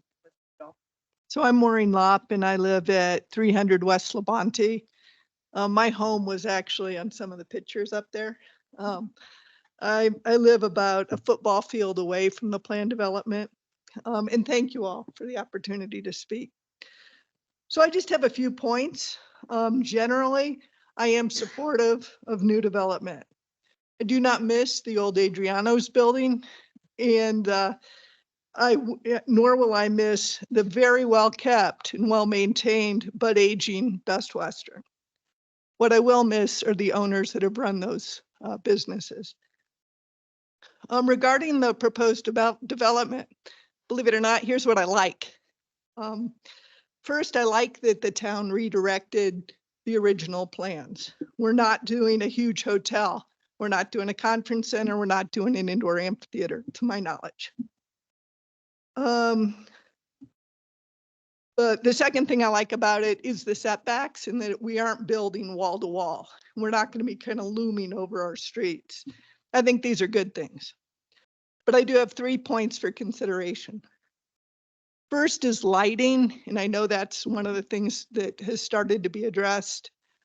When exterior lighting and signage comes up, I'd really like that to be minimal, just because I love our dark skies. So I hope that's considered. Traffic, this is a concern to me. Westbound Labonte traffic is already heavy. The flashing stoplights have helped. The speed limit signs that show actual speed limits have really helped. But there's still too much traffic and people moving too fast. So I'd like the town to consider a way to funnel more traffic up Main Street, Lake Dillon Drive, and less up West Labonte. I am somewhat concerned about the livability of my home during this construction. The last thing is the height. In my opinion, the new design is still a little bit too tall. I know land is expensive. I know building taller makes things more economically feasible. but the proposed design is 5 stories above ground. The current structures are 2 stories above ground, and when I walk along the lakefront, I see 3-story buildings mostly. We do talk about relative height, but I think that kind of confuses the issue. 5 stories is 5 stories. I don't think it's a good precedent. So 2 members of the 5 of the Planning and Zoning Committee voted against the design. I'd like to know more about that. So my main concern is the height and just the impact of construction over the next X number of years. Thank you. Thanks, Maureen.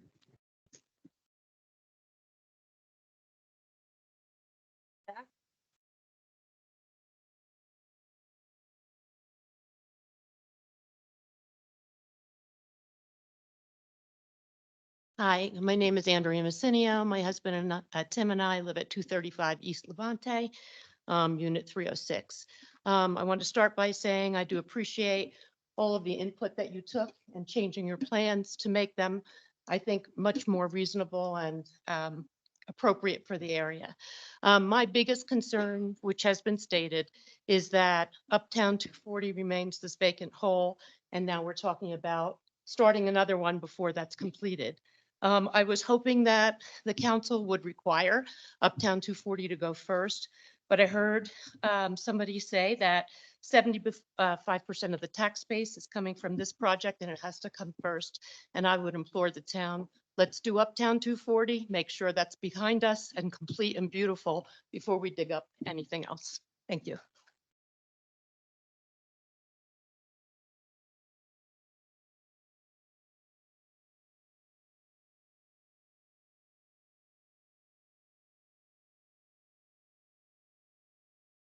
Robin Robson, 90 Lone Wolf Court. I think the main thing I wanted, I think everybody's voiced most of our concerns, especially about it not giving anything back to the community except some vague, they're saying, oh, later we're going to help you out with public works. Later, we're going to help you with workforce housing. Later, after we do all this, we'll give something back to the community.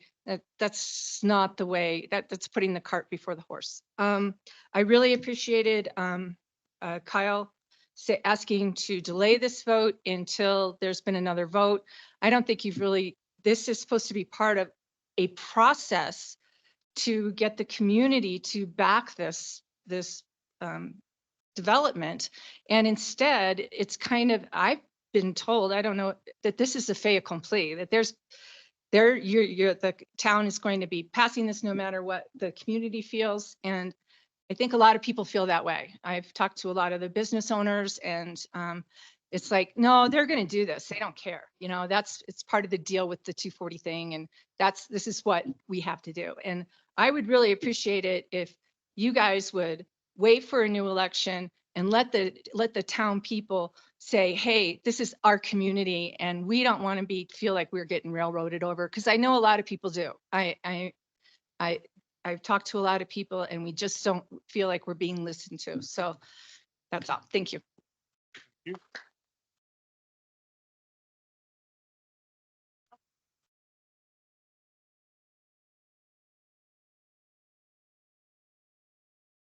You didn't sign in, did you? You did. Unless I signed in accidentally on the wrong sheet. Oh. So my name is, Yeah. my name is Go Ralph. ahead. My name is Ralph Wyman. I'm at 200 East Levante, number 237. Been an owner about 10 years, served on the board at my HOA for about 6 years. Known Carolyn from when she used to live downstairs from me. So others have commented on height and massing and things like that. That's for other folks to comment. And I'm not anti-development. I ended up buying pre-construction at sale lofts as an investment and then sold that unit to a friend who's now a full-time resident. And that's really my comment. I have real concerns about the branded residence model. I think we have a housing crisis in this town and in this county. And I know they've tried to explain that they can stay longer than 90 days. We don't know what that daily tax would be. It's not transparent. I just don't think, I'm retired now. Would I really buy something if I had to pay a bunch of taxes in addition to live there and enjoy the beautiful view. Seems unlikely. Staff mentioned Lake Cliff, but 2/3 of that isn't STR. So those are people who may be here much longer or renting to a year rounder. We only have hourly bus service because workers can't get hired because they can't afford to live here. And even the hourly bus service is a concern. It'll only stop once an hour at these branded residences. People won't use that transit. They're all going to drive. Jake says that maybe he'll build some affordable housing someday, but that's not an actionable promise. And I also feel like we already struggle to see good usage of our downtown core. There's quite a few vacancies in the retail level at Riva del Lago. Other buildings seem underutilized. This parcel isn't in the defined downtown core. And adding, it'd be nice to have a restaurant, it'd be nice to have a coffee shop for sure, but we're actually creating 20,000 more square footage of retail space. How's that going to affect the absorption rate if these branded residences are also totally dead for May, mud season, and periods in the fall, if it's on an STR basis, rather than at least having some percentage of those units year-round occupied? That's the need we have in this town. That's what I'd love to see. Thank you. Thanks, Ralph. Paul? I do not have COVID. I'm just recovering from an Oh illness. my God, keep that mask up. That's because I don't want to get it from you people. Again. To begin, I'm going to begin with something that was said in the newspaper, and it had to do with Dana Christensen. No? Who reclused himself from Name and address for the record. Paul L. Glick, 312 Labonte, Coeur d'Alene. One person did in fact recluse himself from voting because of conflict of interest. He may not be here. Well, we talked before about perhaps delaying it until a new council. My concern is conflict of interest. I'm from Chicago, Mayor Daley's hometown, my hometown. I worked with him with Kennedy. I know Chicago politics. I hope it's the same thing doesn't happen here. Conflict of interest to me means someone makes a decision based upon in the future getting something back. That's what happens in Chicago. My concern is we have three people, and I'm not saying there is any wrongdoing. We have three people, two in real estate, one in building, that conceptually could get something back for their vote. I am not saying that will happen. I'm not saying it's on the table, but it's a potential conflict of interest. And I think it's appropriate for certain people to recluse themselves or sign a contract stating that anytime in the future, they will not enter into any contract with Mr. Porritt's group or associates to engage in any business venture that would give them financial remuneration. That to me is avoiding the appearance of conflict of interest, just like the one gentleman who reclused himself did. The breath is not so good. Let's go back to something about what's Mr. Porritt's track record. What does he build of this magnitude? The only thing I know is in 2015, 2016, he planned a hotel in Chicago. It's been through 4 or 5 lawsuits. I was there. I have pictures from last summer. The lot was not touched. The current completion date, as on his website, is 2026. 10 years to get one building up. Why? Why? We can't afford 10 more years. Now, Mr. Porritt is also involved with And I think he's 100% right. Mr. Porritt is a very astute man. He is an accomplished man.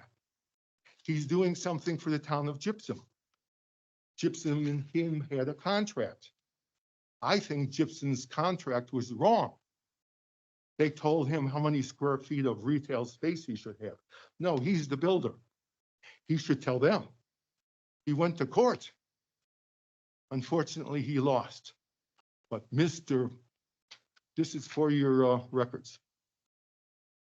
But Mr. Porritt is a very astute businessman. This is a business venture for him. This is our environment that we want to save. He is so astute that the first thing he did when he came here, wow, is that smart?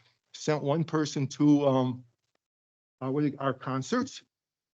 Person came back and said, we should increase the number of concerts by perhaps 10%. The Porritt Group should run it. Yeah, maybe they could do a better job than him. We're not doing such a good job. We have people all the way down the street waiting to get in because there's not enough seats, but we're not doing a good job. He can do a better job. He's that astute. Let's go into my favorite topic. How much time do I have left? 1 minute. 1 minute. Sustainable development. We know that in this county, Summit County, is among the 3 worst polluting counties in the state. What's the environmental impact? How much gas? How much electricity? What is the environmental impact of the cars, which have to be a lot, to justify a 400+ parking garage? We have no environmental impact statement. We might as well tear up our mission statement. Conscientious stewardship of Dillon's resources now and in the future. How are we helping our resources? How are we helping our environment? You know how we're helping our environment? We give out these free plastic bags. This is all that we do to help our environment. Do you think this project is helping? Do you think it's helping the pollution? Front Range, new laws coming out on pollution. Water restriction. You cannot have watered lawns in the future. Water.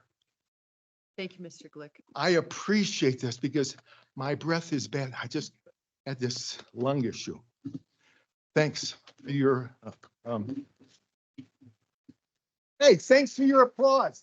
Maybe I can get another 5 minutes. Give me some more applause. We'll get another 5 minutes from her. Thank you. Nita Lisa? If you would state your name and address for the record, and then I'll start your 5-minute timer. Nita Lisa Jorgensen, 309 Tenderfoot Street.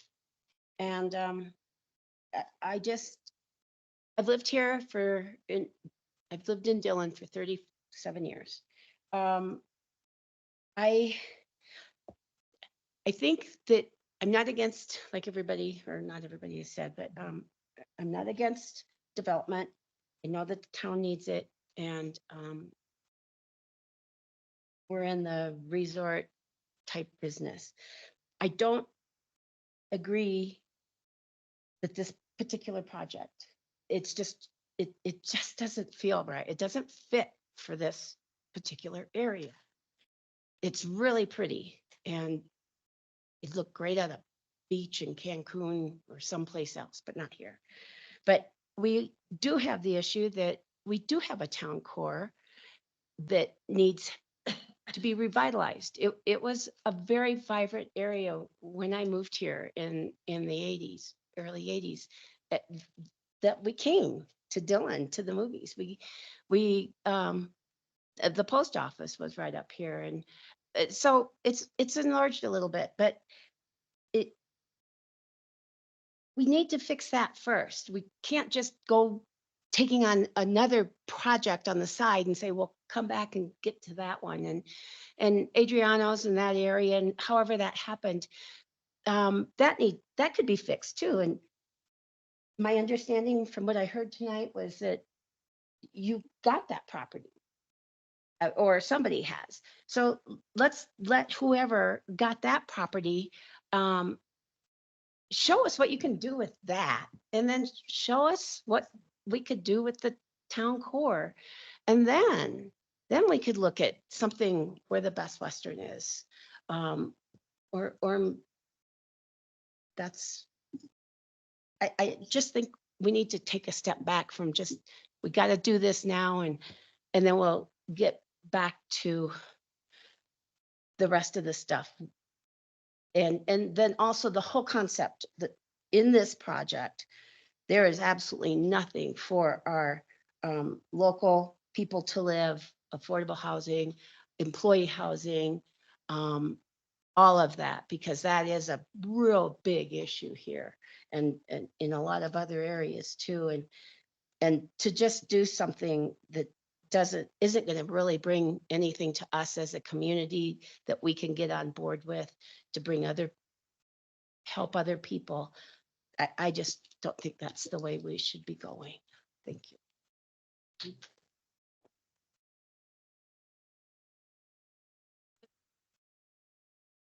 I'll get you next in the back. If you would, name and address for the record. Yeah. I'm Ken Leach. We live in Lake Cliff, 140 LeBon Street. We came here in 2006. We rented for 5 years. We decided we liked it here. So we bought a condo in 2011, and we spend probably 5 months of the year here. Unlike a lot of people, we come here in the winter because we like to ski, and then we escape to other parts of the country in the summer. I'm a retired engineer, so I like numbers. So my response isn't as emotional as others, although I think I agree with everybody that's spoken so far. So I look at it and I look at what a PUD is supposed to do. And the summary that I think probably Ned put together with his staff says the purpose of the PUD is to encourage flexibility in the developed land in order to promote appropriate and high quality land use. And I key on the word appropriate, because I'm not sure this development is appropriate for the current location. As I said before, I think it's a neat building. The architecture I can like and I can appreciate. The buildings, it's a 5-story building. It's got residential, common space, retail, restaurant space. We've been over that. And as the Summit Daily pointed out, the 485,000 odd square feet is like 8.5 NFL football fields. Now, granted, the basement takes up 39% of that with parking. 200 residential units on 3.7 acres. So I compare that to Lake Cliff. Lake Cliff has 5 buildings and a pool. They are 3-story buildings, 121 residential units. So the density is 121 units over 5 acres, significant amounts of open space. The proposed building density is 2.2 times more than what Lake Cliff is. And there's, I put together a little picture that shows you that, which I think maybe Joanne was supposed to distribute to the town council. So what's the PUD looking for? It's looking for zoning variances relative to the residential high zoning. And as I think we've all, heard, 35 feet is the residential plus 8, which I assume is like an elevator tower. But they're requesting 55 feet with a 63-foot observation tower. It's 1.8 times, 80% over the zoning height. Somebody asked, what did the zoning and planning commission vote against? I was there, it was at 3 to 2, 4. People were struggling with that height. Now, being the good engineer, I wanted to look at what is the density. The zoning is 15 to 65 units per acre. And we keep talking about the 200 units. But there's common areas, there's retail areas, there's restaurant areas, and they are going to bring in people. So that's a total of 60% of the building using the numbers from these gentlemen. Typical condo, they say, is like 1,006 square feet. So if you do the math, that comes out to 78 units per acre, which is 20% above the current RH zoning. I think that should be included in the PUD, that the density of the new building is higher than you might expect. And then there's signs. This is a residential area. They want 14 signs that are 12 foot by 1 foot. I don't think they belong in a residential area. And then Mr. Leach, that's Yeah. your time. is that my time? Okay. Thank you. I'll let you on. Back.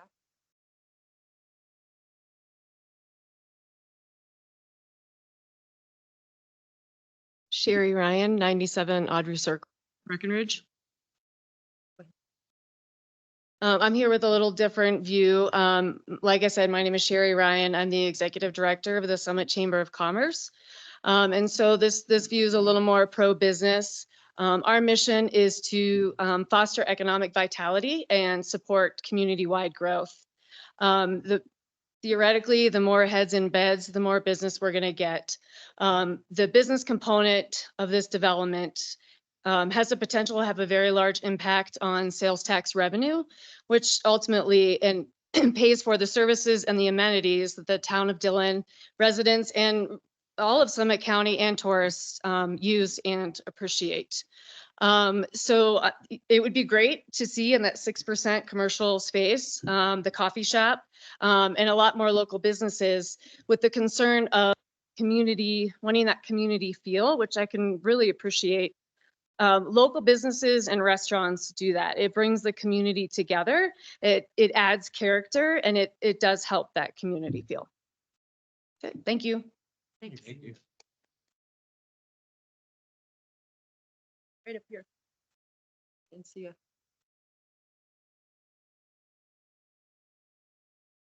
Good evening. My name is George Swintz, and my address is 528 Silver Circle in a locals neighborhood called Silver Shekel, south of Breckenridge, between there and the high school.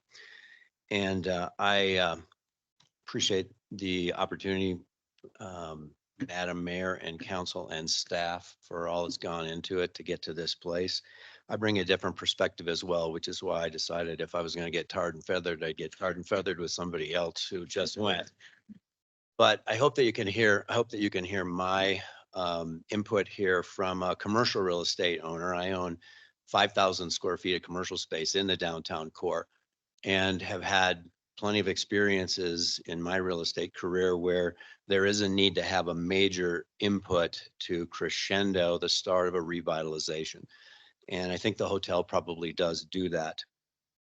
When I'm in Breckenridge, I consider leaving my busy Breckenridge city to the north and going to Frisco for dinner, or going to Chimayo Grill or the movie theater or Bistro North, but I don't ever think about Dillon. And I really think that Dillon's got an opportunity tonight to decide that we're going to go in a different direction for the whole of the commercial and business people that are here in the town of Dillon.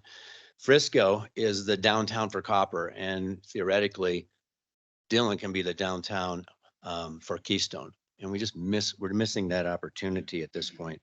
My comments are kind of in the concept of the term, I a rising tide floats all boats. In other words, when the sea goes up, all the boats go up. And there's a tendency, I think, to think about how it doesn't happen on a big kind of corporate scale. And the adage of if you build it, they will come. I'm going to give God the credit for the mountains, but man built the reservoir and man built the theater, the amphitheater, and people are going to come here and we can't really stop that. So we do want to do something that's very positive and good for the community. This hotel is not the Brown Palace or the Broadmoor or the Biltmore or the Waldorf Astoria. It's not Denver or Colorado Springs or Phoenix or New York, but I'm suggesting to you tonight that it's probably what the town of Dillon is going to get. And we could argue whether or not you're going to ride Jake's horse or not, but the next person that comes in, you're going to have the same kinds of questions. So you've been at this for several months and have come to the conclusion that we got to this place. Just as a side, and I'm not making comments about the project, I'll let staff sort that out, with y'all, but in 1980, when the Beaver Run project was built in Breckenridge, they were having the same conversation and they pulled the trigger and did it. That building is 9 stories tall with parking structures under it. The whole project's 860,000 square feet, so told by the manager to me today. The hotel's the big splash that Dillon needs to do to have a revitalization. A side note, on my 10th anniversary, my wife and I went to Lake Como, where there's a city called Bellagio. It's in Italy. You don't have to go there because you live in that environment. The Alps go right down into Lake Como. We stayed at a low budget hotel, but we went to the Michelin 5-star hotel that was right across the street from it. Everybody's going to benefit from the amenities, I think, that the hotel brings.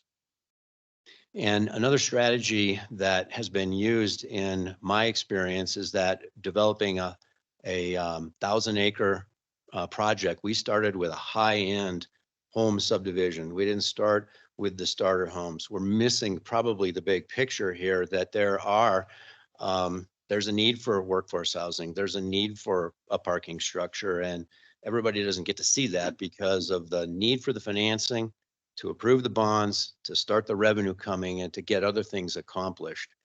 So we need to start with high-end homes and do a very quality project here. I think that the amenities of the project are going to bring, am I getting close yet? 36. Oh, okay. I'm going to jump to my close then. During my lifetime, I've been a slow adopter. I've come to the place where I like to adopt change quicker. With progress comes pushback. That's what's happening. And I hope that the leadership will see the future, that the staff has seen what I think the silent majority of people, that the people that I talk to, restaurateurs, shop owners, my dentist, my eye doctor, are all going, this would be good for my business here. Thank you very much.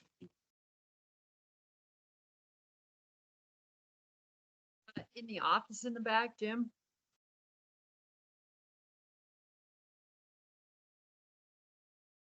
You want to come around, maybe it would be easier to come around front.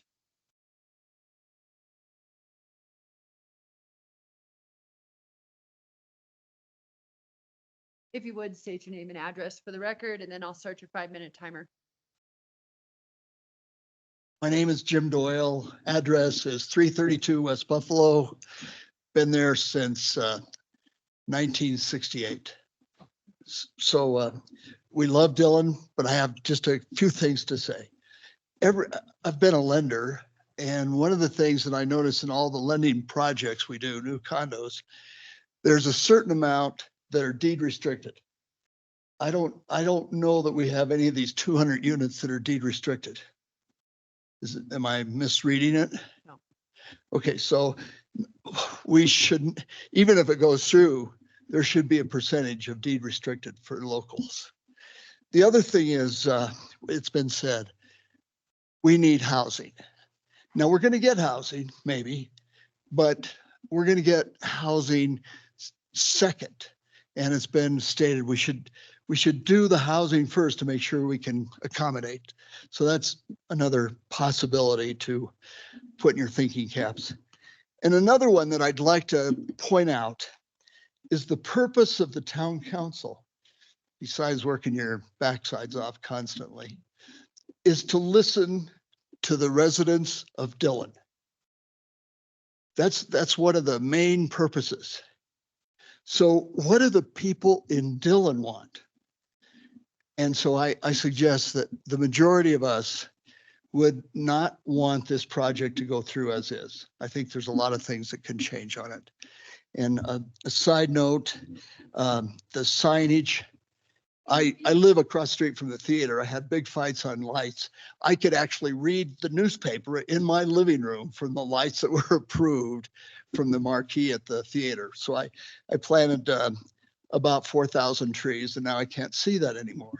But the signage up here is going to present the same problem. So I say we got to really be careful of that. And other than that, thank you for all your hard work. Appreciate it. Thanks, Mr. Bill.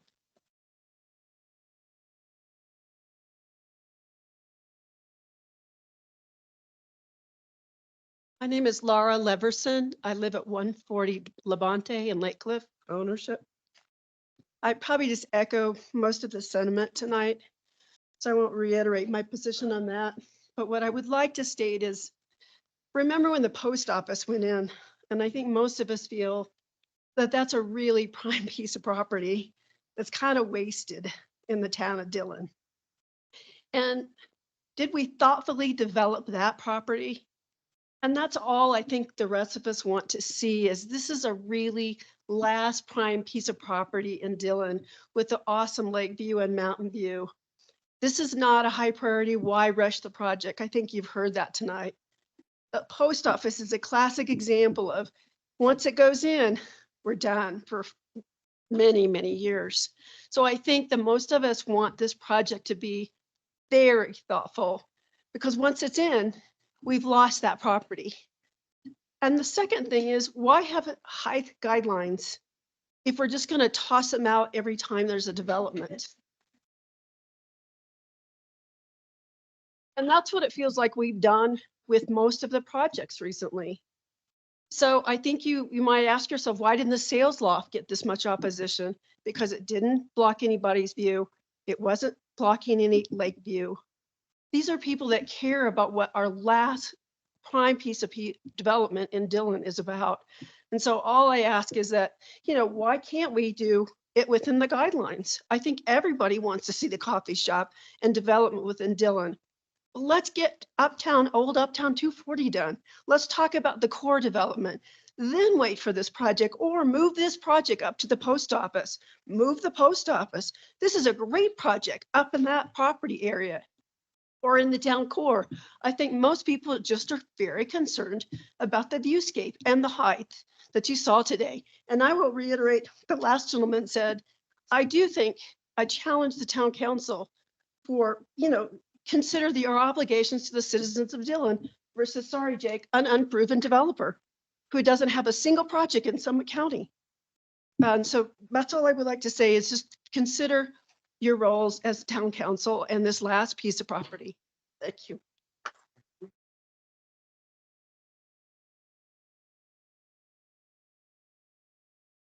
Anyone else here to make, oh, yep, go ahead. If you would state your name and address for the record, then I'll start your 5-minute timer. Hello, my name is Nina Waters. I live at 1636 Blue Ridge Road, Silverthorne, Colorado. And I am a county commissioner, but I am representing myself and not the county at this time. I just wanted to be a fly on the wall, and I very much debated whether I was even going to say anything at this time, but I feel like as a fellow elected official, I want to give you guys a little pump up. It is an insurmountable issue that this council is faced with.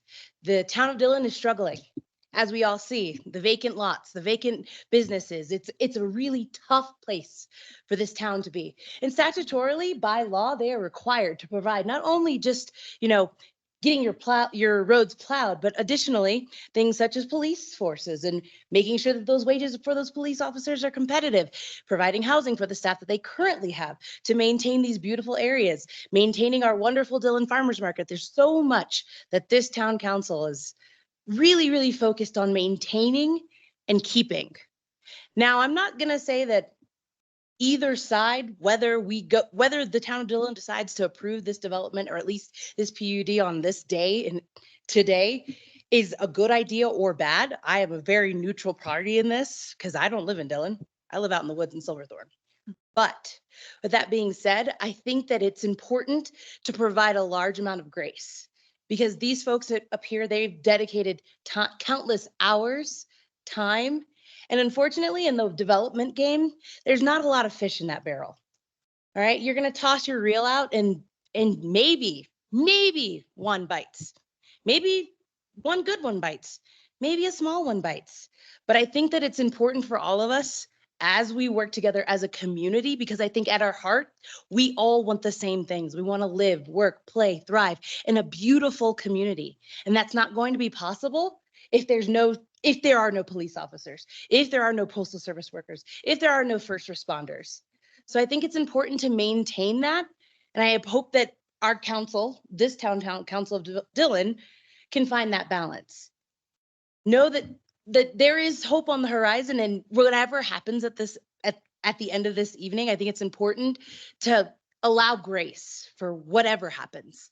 And I think that's an important thing to remember on both sides. And that's all I have to say. Thank you.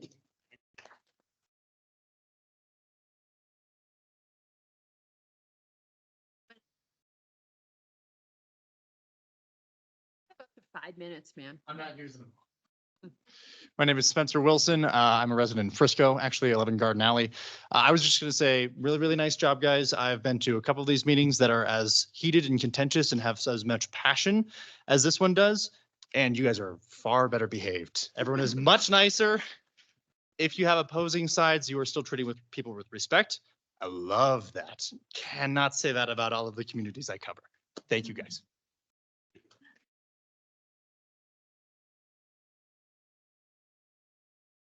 Linda, or sorry, not Linda. Shannon. Thank you.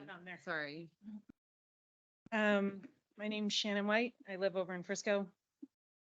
I always debate about whether or not speaking here because public speaking is probably my least favorite thing. But tonight I listened to this developer talk about sharing with the residents.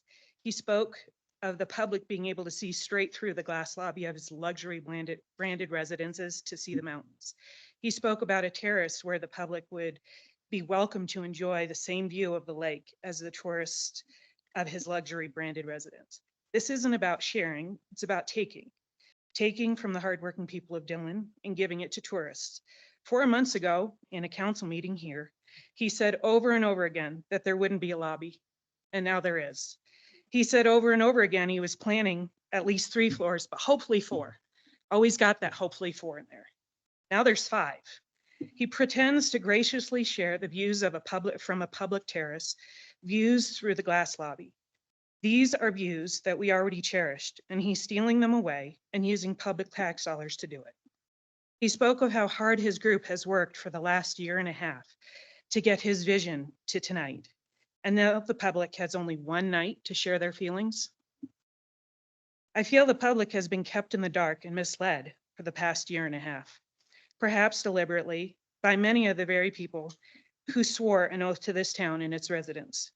The developer referenced his 1.5 years of work multiple times.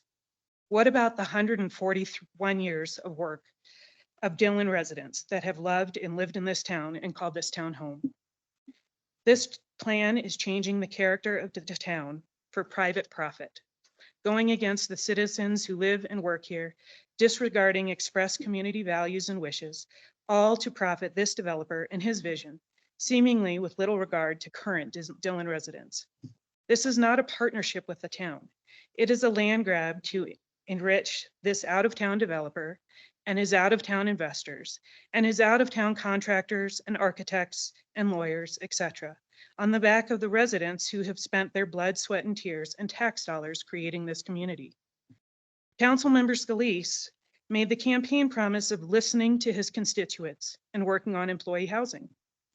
Councilmember Christensen made the promise of listening to the residents and completing, well, I guess Scalise said he would finish unfinished projects.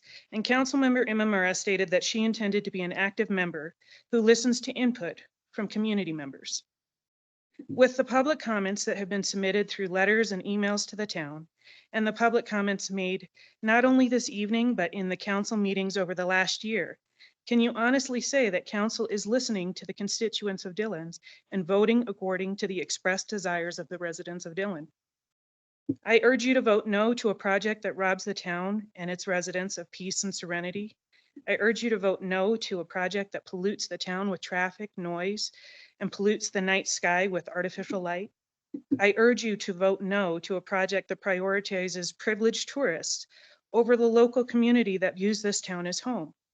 Please don't destroy Dillon to enrich this developer and his investors. Please listen to the community members of Dillon.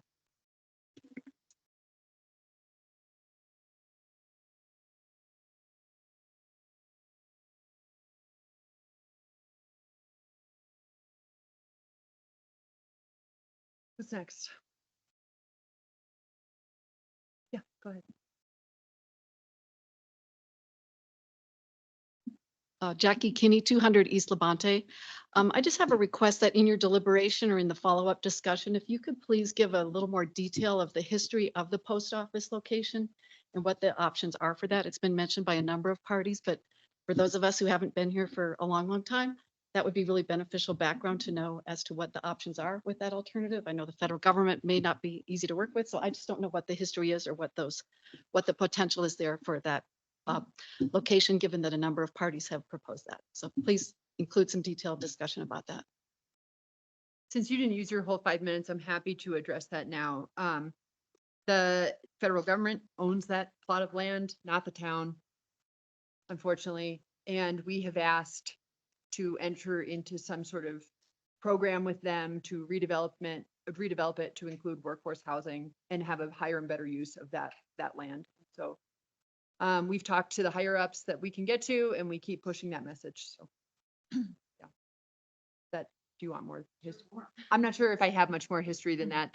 I think the federal government bought it in like 1990 or something, somewhere around there.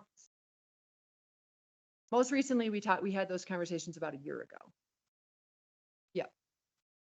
And just a little more side information. We're working on a project with the federal government with the Forest Service site up here, and we're hopeful that if that's successful, it can be sort of a precedent-setting experiment where the federal government and local municipalities work together to better optimize the land that they own. So if it works with the Forest Service, maybe it works with the Postal Service. But We don't- haven't don't own gotten it. any answers. In answer to your question, we don't have any information. We've tried. I think it's going to depend on the Forest Service. Who else would like to make a comment tonight? None? Okay, with that, let me find my script.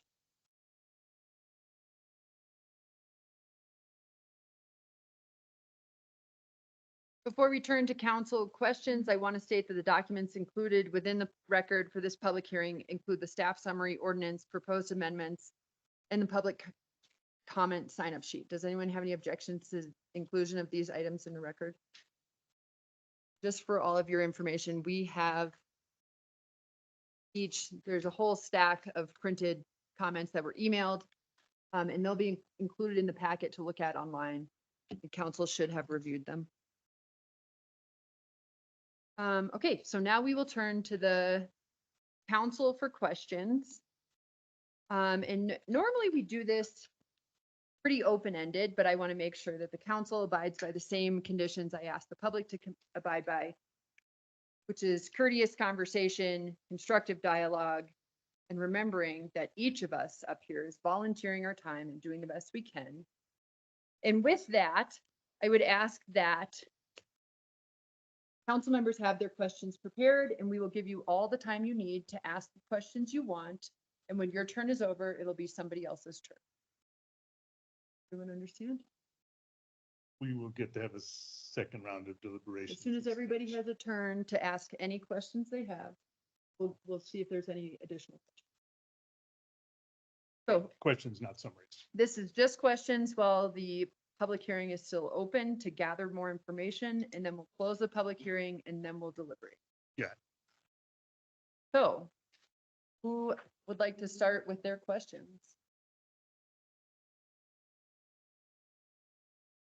I have several and I'm happy to start, but are you ready to go, Brad?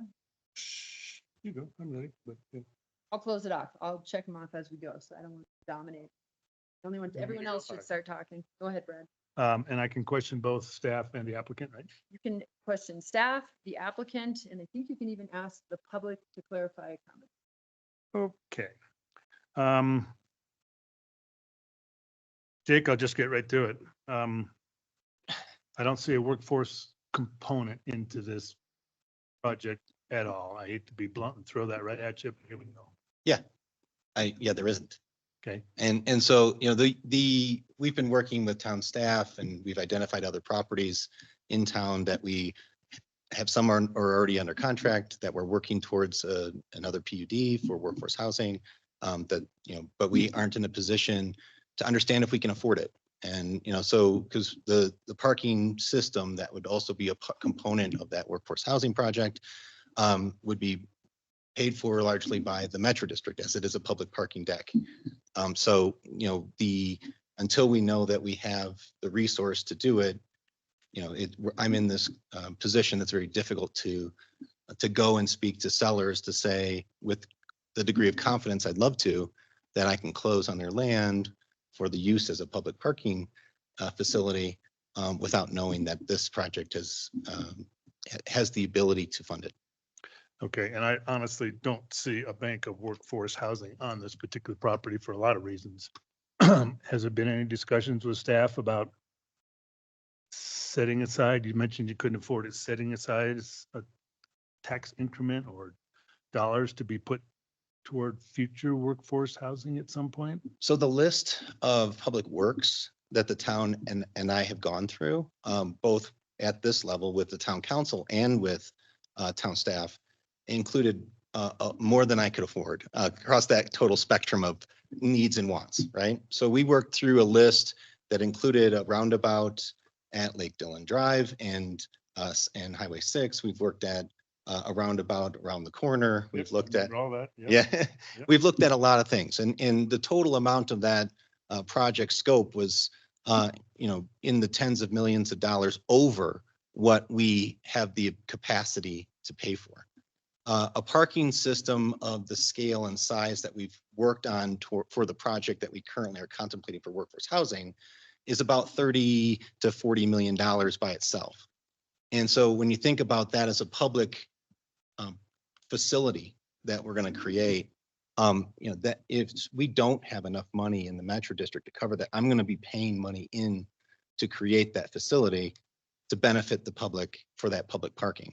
And so but all of that math, we're working through it. I mean, because right now we're in the process of understanding with the individual sellers, understanding that their perspective, you know, that it's difficult to commit to participating in the program with me.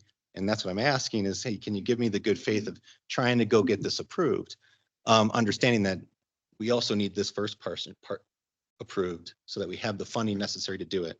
But all of those conversations, I promise you, have been in process, and we're trying our best to get through that lengthy process. But again, and you just told me, but attached to this application, there is no workforce housing component it just dollars or. It just isn't part of the. That's fine. I just wanted to clarify that. Yeah. Just to add to that, Brad, there's nothing in our code that requires workforce housing with Correct. this application. However, in the public financing agreement that we did approve, or I should say that council did approve, there is stipulations in there about having those conversations with the applicant for workforce housing specifically. We're actually working on a potential addendum to have a little bit more time because one of those properties did fall off the radar. But there are new properties that are on the radar to commit between 150 and 200 workforce housing units. So that is on the radar, and that was part of the agreement that was approved. Okay, that So answers the that. link, there is a linkage, is I think what Nathan's saying is that the public finance agreement, and thank you for reminding me, is that the linkage there is the dollars are already allocated to public works. I mean, so if the generation of the tax dollars that we're receiving can only be used for public work in the town of Dillon. So, you know, we cooperatively are looking towards the list of what's the priority items. All right, thank you very much for that. I have some other comments later. Other than that, Jake, the presentation was very complete. I was thrilled to see that the application was fully vetted by staff, and staff, same thing. Your staff summary was just wonderful. Guys, I really appreciate all the detail, and I've got some minor construction questions, but not tonight. Like to ask questions next. I'll go. Go ahead, Renee.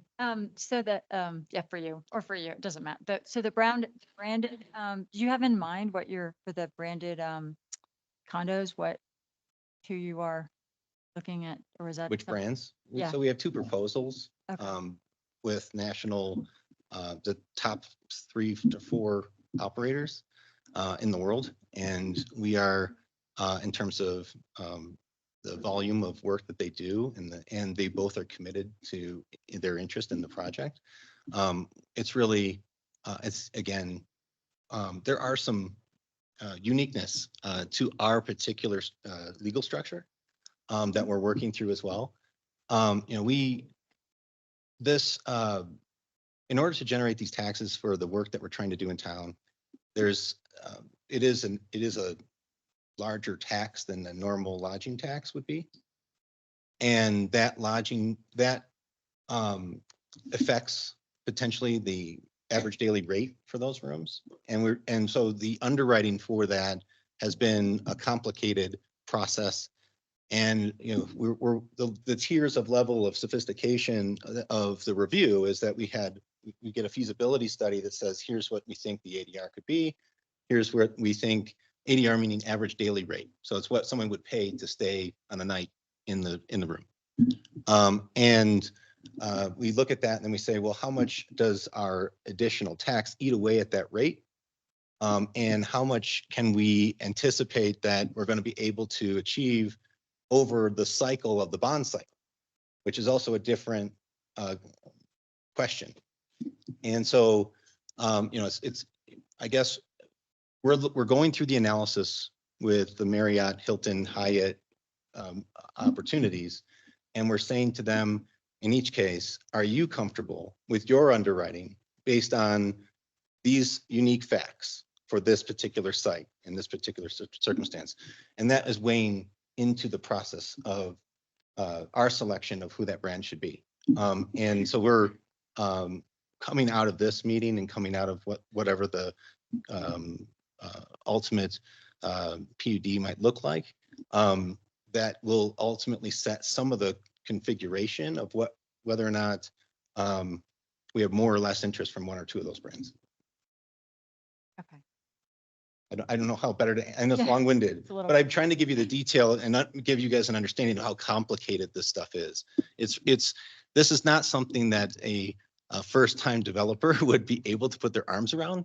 You know, I don't know when my response time will be to a lot of the commentary, because I'd love to kind of address a lot of the specific questions and statements that were made. But, you know, we found ourselves in scenarios in hospitality, in branded residential, and in different product types across the country. Our firm has bought more than 1,000 notes of distressed properties like we have across the street, where we had to go in and fix a problem. And, you know, so we are, I think, uniquely tooled to work through some complicated instruments to figure out how to make this work so that we can create the benefit for the town that we all wanted to achieve.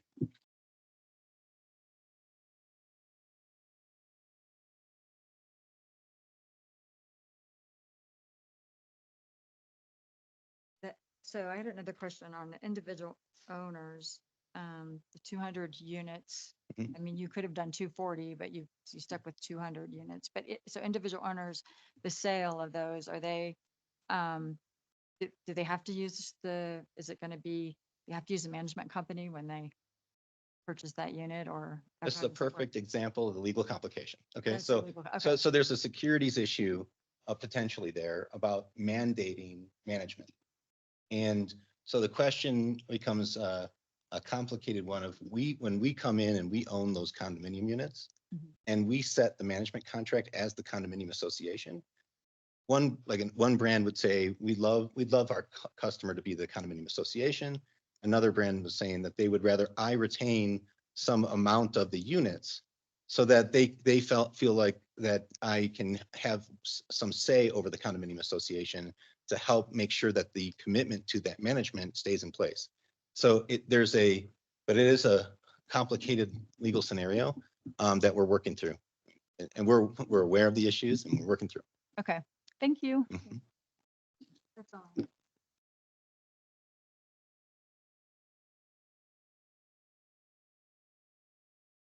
Next.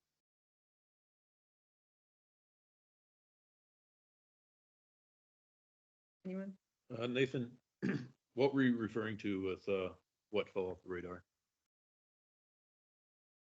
One of the prospective sites for workforce housing. I'll let the applicant speak to that.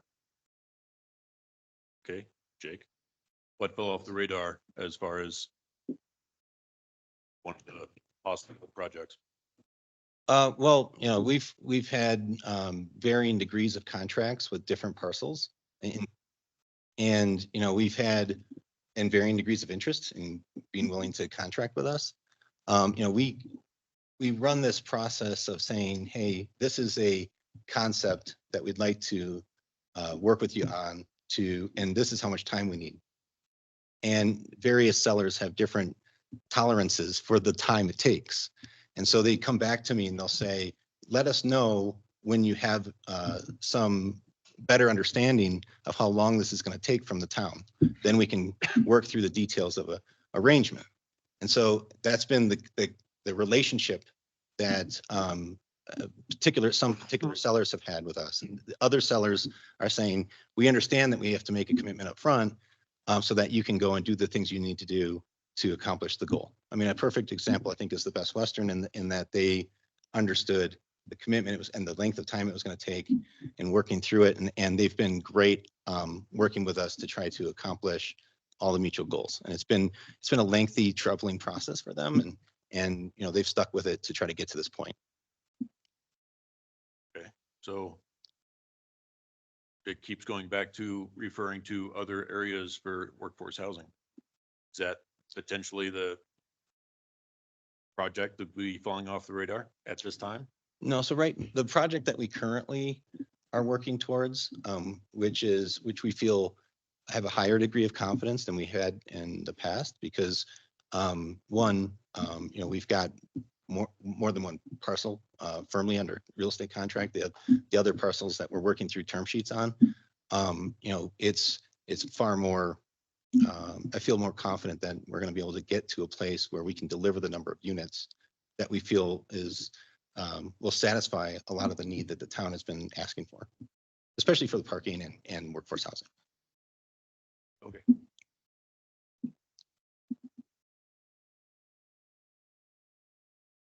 So Jake, now that you have possession of the Uptown 240, you've told us, or whatever it will be called, we were told that you're going to demo everything there. Will you pump the brakes? So we said that we had the two engineers come out and we're demoing the second layer. We're keeping the foundation slab. So a crane will come out, and in order to preserve the slab beneath, we have to cut the pieces out with the crane. So there's a little bit of uniqueness in the logistics of then we have to cut that up in small enough pieces to take it to the landfill. And so there's a lot of logistics in that.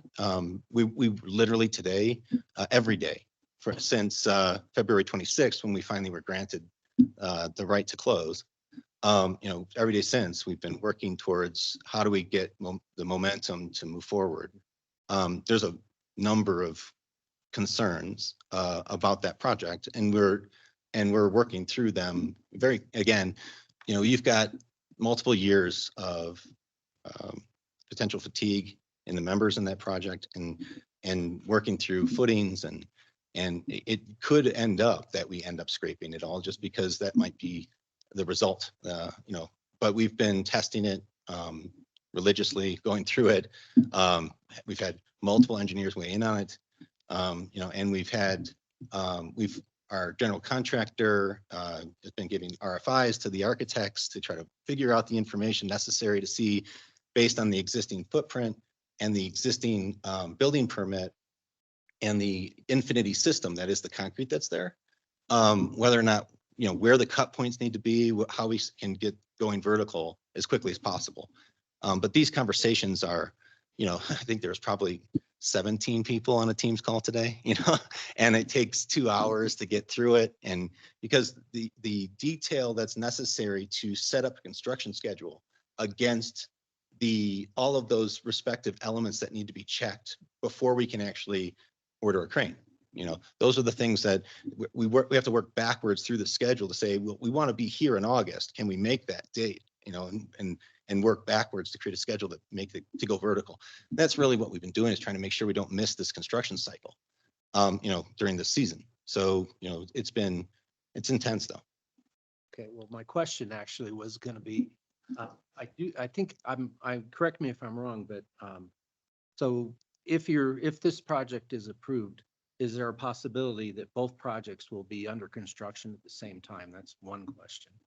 Yeah, that's, okay. To me, that's a given. Okay, and I do believe, and correct me if I'm wrong, guys, that wasn't there supposed to be some workforce housing in Uptown 240? There's 9 units. So you are maintaining the original. The development agreement is currently being worked on because there's some adjustments to it but that language is staying exactly as it was. Okay. That's my questions. Let's see, my first question is, I took a drive down Lamonte and I noticed that there's no, between Lakeview and Summit Yacht Club and Moorings and Chateau, and the Lodge and the Marina Place and the Lake Clip, there's no view corridors. Right, you can't see the lake, haven't done anywhere. Mhm. So all those developers decided to build right up to their setback, right? That's typical. Yeah, I mean, I'm not, so, yeah, I think where you're driving at, John, I think is that views are not a right of a neighbor. These are things that typically, now that being said, we absolutely are trying to do the best we can to preserve the sightlines and still create a project that's viable. But I understand your point that there are many projects within town where the previous developers didn't have as much consideration. So my question, so basically with the 76 feet of green space that you've given the town, that's your gift to the town. It's basically a park, right? It's not for your residents, it's for everybody. So there's going to be 75-foot public park looking at the view. That's part going to change. That's right. Well, that's part of it. It's dedicated space and that's what it's meant to be utilized for. And, I think I understand we did, do focus groups and we did talk to people about, and there's this kind of sentiment about, and I heard and I hear the emotion and I appreciate the anxiety of someone's taking something from somebody about the views or that there's somehow, taking from the affordability and giving to wealthier participants in town. And to address that the best we could was to try to create places in the space. And one that it's a rentable space by anybody in the public. If they want to stay in it, they can rent it. But two, that there are spaces where if I want to go get a coffee, I can go stand up and look at the same view that the guy who owns the unit next to it has. And that's what those were the moments that we were trying to create that will I think, be a legacy for Dillon, to be a really positive, memory for a lot of people who come into Dillon, to be able to experience that. Couple more. So, I mean, public bar that a lot of us will look forward to going to. Is that gonna be run by you or a cafe owner, or that you're gonna just bid that out to local? So we were, yesterday, we were talking to a local operator about, but yeah, there'll be plenty of opportunities for all of the spaces to be utilized and or rented by, local operators. There's a certain level of intention to create a draw that is unique to Dillon, and that, we hope that there is some recognition. So the local operator, I guess where I'm going with this is that we'd like it to be an operator that people are familiar with, even a local operator, so that we can try to make sure that we're not trying to reinvent the wheel. We want people to feel comfortable, feel like this is a solid operator who's going to be able to continue for years to come. And, we'll create a legacy there. And lastly, do you have any like retail space? Are you considering like rec sports, or is there gonna be, do you have an idea of who's gonna retail space? So we do have some ideas, and we've talked to 3 separate commercial brokers about, what the velocity of the lease up would be, and what the likely tenants would be. Along Lodgepole, you're seeking a different tenant in terms of the type of retail versus on Lake Dillon. And so, I think that I tried to give a hint to some of that, to saying that, Lodgepole in fitness and in service-oriented practice, we think we can get long-term tenancy there for a spa, things like that. We think that along Lake Dillon, you're going to see more restaurant, or you'll see more coffee, you'll see potential more traditional retail.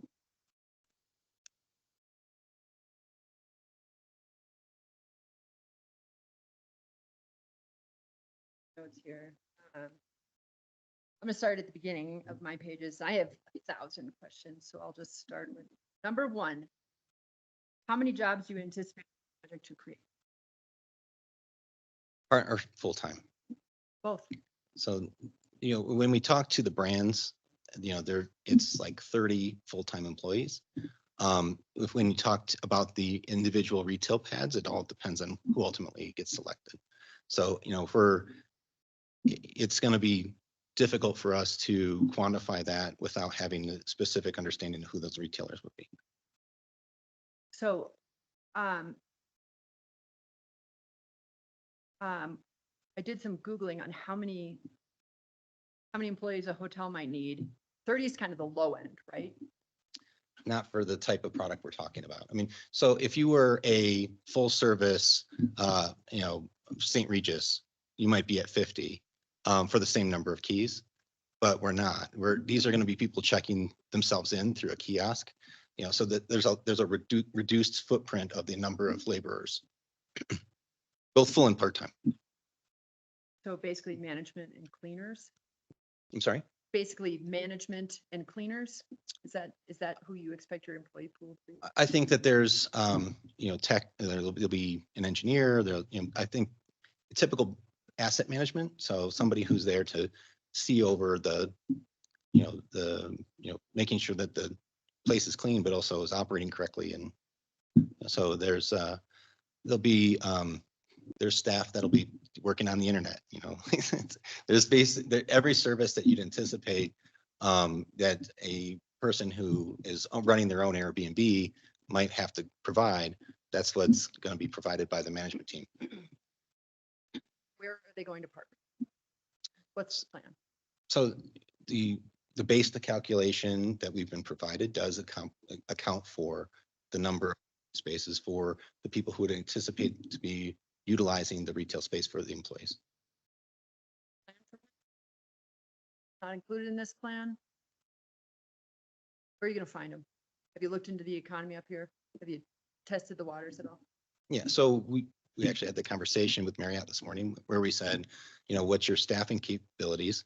And they have a lot of folks who are, whether they're currently further away, but be willing to make the transit until availability comes, more readily available. But they already have a plan for how they're going to staff it. They being the branded.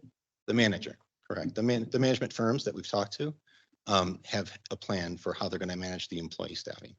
The management firms you've talked to local in Summit County?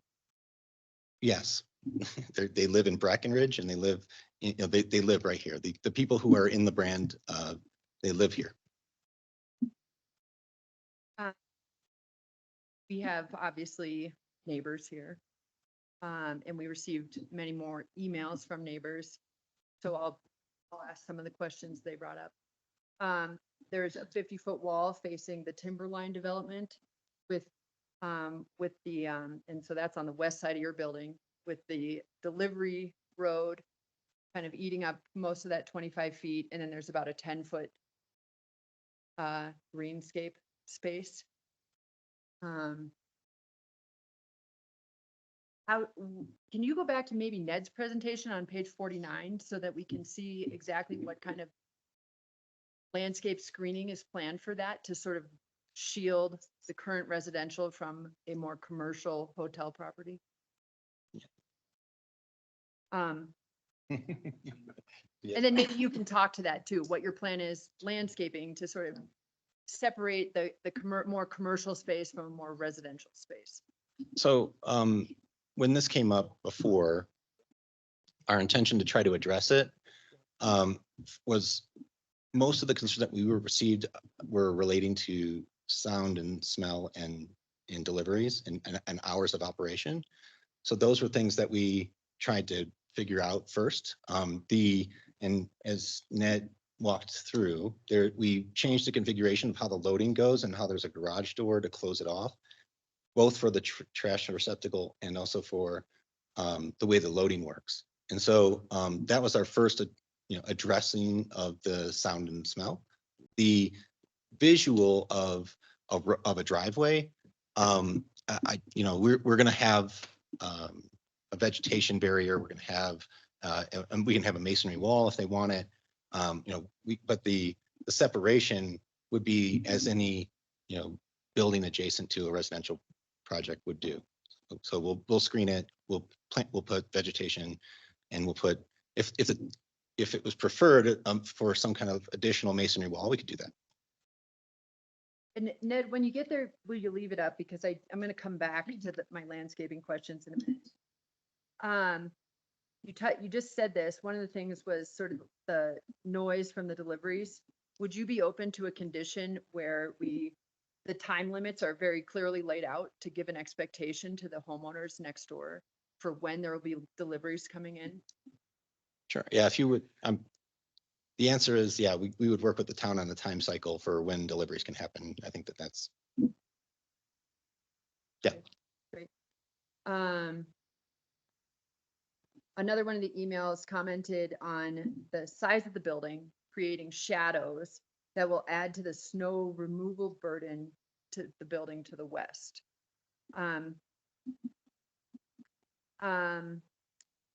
Is there anything you can do to increase some sort of, so they're not so boxed in by your building? Would you be open to amending some of the walls so that we're not blocking sunshine, which ultimately is going to lead me back to plants won't grow where there's no sunshine and snow won't melt?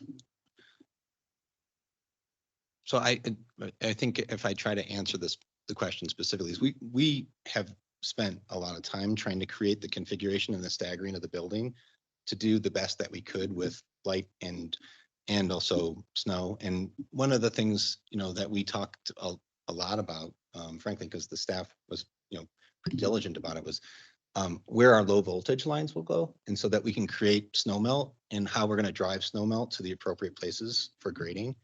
And so, we feel comfortable at this point that based on the engineers, the landscape team, our civil engineering, that, we're going to be able to keep this plant life alive, and that we'll be able to get, we have a snow plan that's going to be as aggressive as you can be with as much heated elements as we can produce.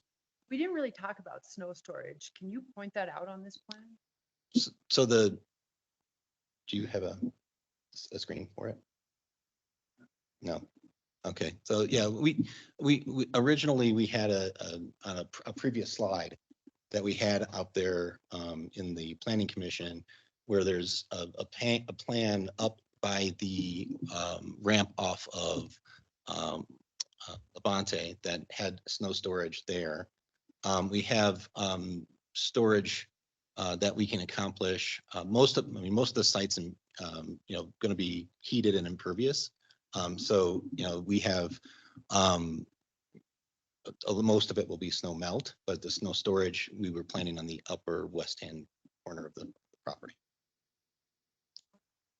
Labonte Street side or on? Yeah, on Labonte. Timberline Building side. No, in the front of the building on Labonte side. So you would plow it from the delivery road around the building to the front of the building? Are you talking about from where are you trying to get the snow from? Just, your delivery road and then your main entrance. So from the Port Cochere, it's really quick to move the snow to there. Yeah. If you're talking about for the This coming is off, the access road, right there, right? Coming off of Lodgepole Street? The delivery road. you're talking about where the deliveries are coming in for the loading. Yeah. Yeah, loading.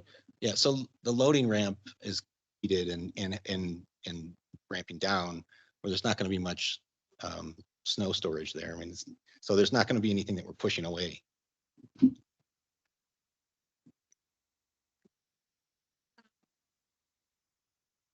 Another comment, and this is under my neighbors section, so it's mostly coming from these people, but a plan to eliminate trespassers onto the properties to the west.